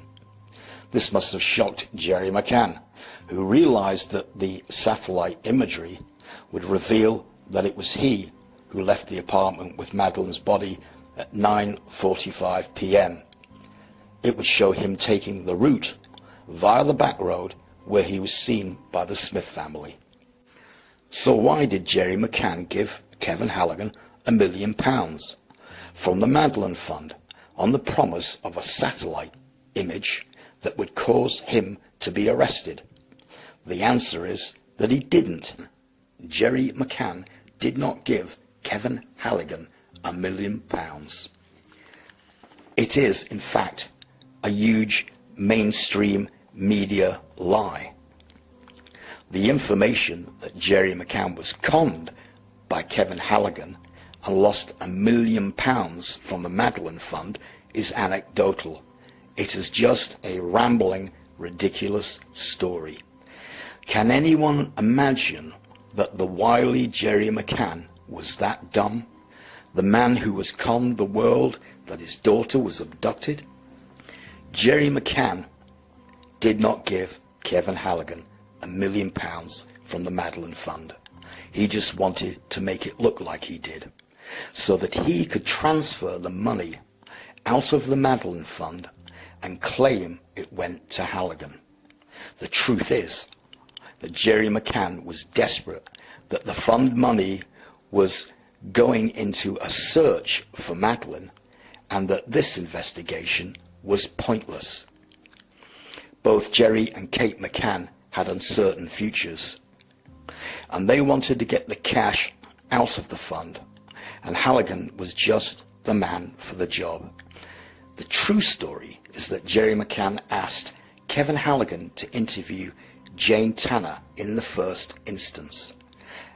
As Kevin Halligan was interviewing Jane Tanner, a specialist hired by Jerry was listening into the conversation. That specialist told Jerry McCann that Halligan was talking rubbish and that he was a fantasist and a con man. But instead of dispensing with Kevin Halligan, this was the moment that Jerry McCann seized. Jerry decided to use Kevin Halligan as an excuse to explain away the dissipation of £1 million.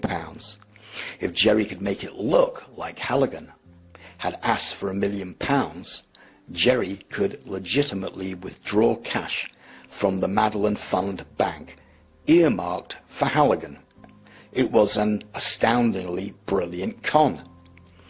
Given that Jerry knew that the general public would believe any story in mainstream media, Jerry had realized that he could use mainstream media to create a story that Kevin Halligan was spending the money on Rolex watches, $700 lunches, and expensive hotels, and all kinds of lavish expenses. The truth is that Kevin Halligan received just enough cash from the Madeleine Fund to bring him into the scheme. It is likely that Kevin Halligan saw Jerry McCann on USA Network TV when Jerry was lobbying for the Madeleine Fund in Washington. He approached Jerry McCann in the belief that Madeleine had actually been abducted, and he pushed his bizarre satellite imagery idea to Jerry McCann. But Jerry McCann was one step ahead of Kevin Halligan and turned the tables on him. Jerry also used Channel 5 to build a storyline that Halligan was siphoning off huge expenses in Portugal. The truth is that the Madeleine Fund money did not go to Kevin Halligan. That money left the Madeleine Fund Bank in a circular motion going right back to Jerry McCann. The McCanns now had £1 million in cash siphoned from the accounts of the Madeleine Fund, money that seemed to have been spent in the search for Madeleine, money that was now invisible, and money that they could use beyond scrutiny and beyond question.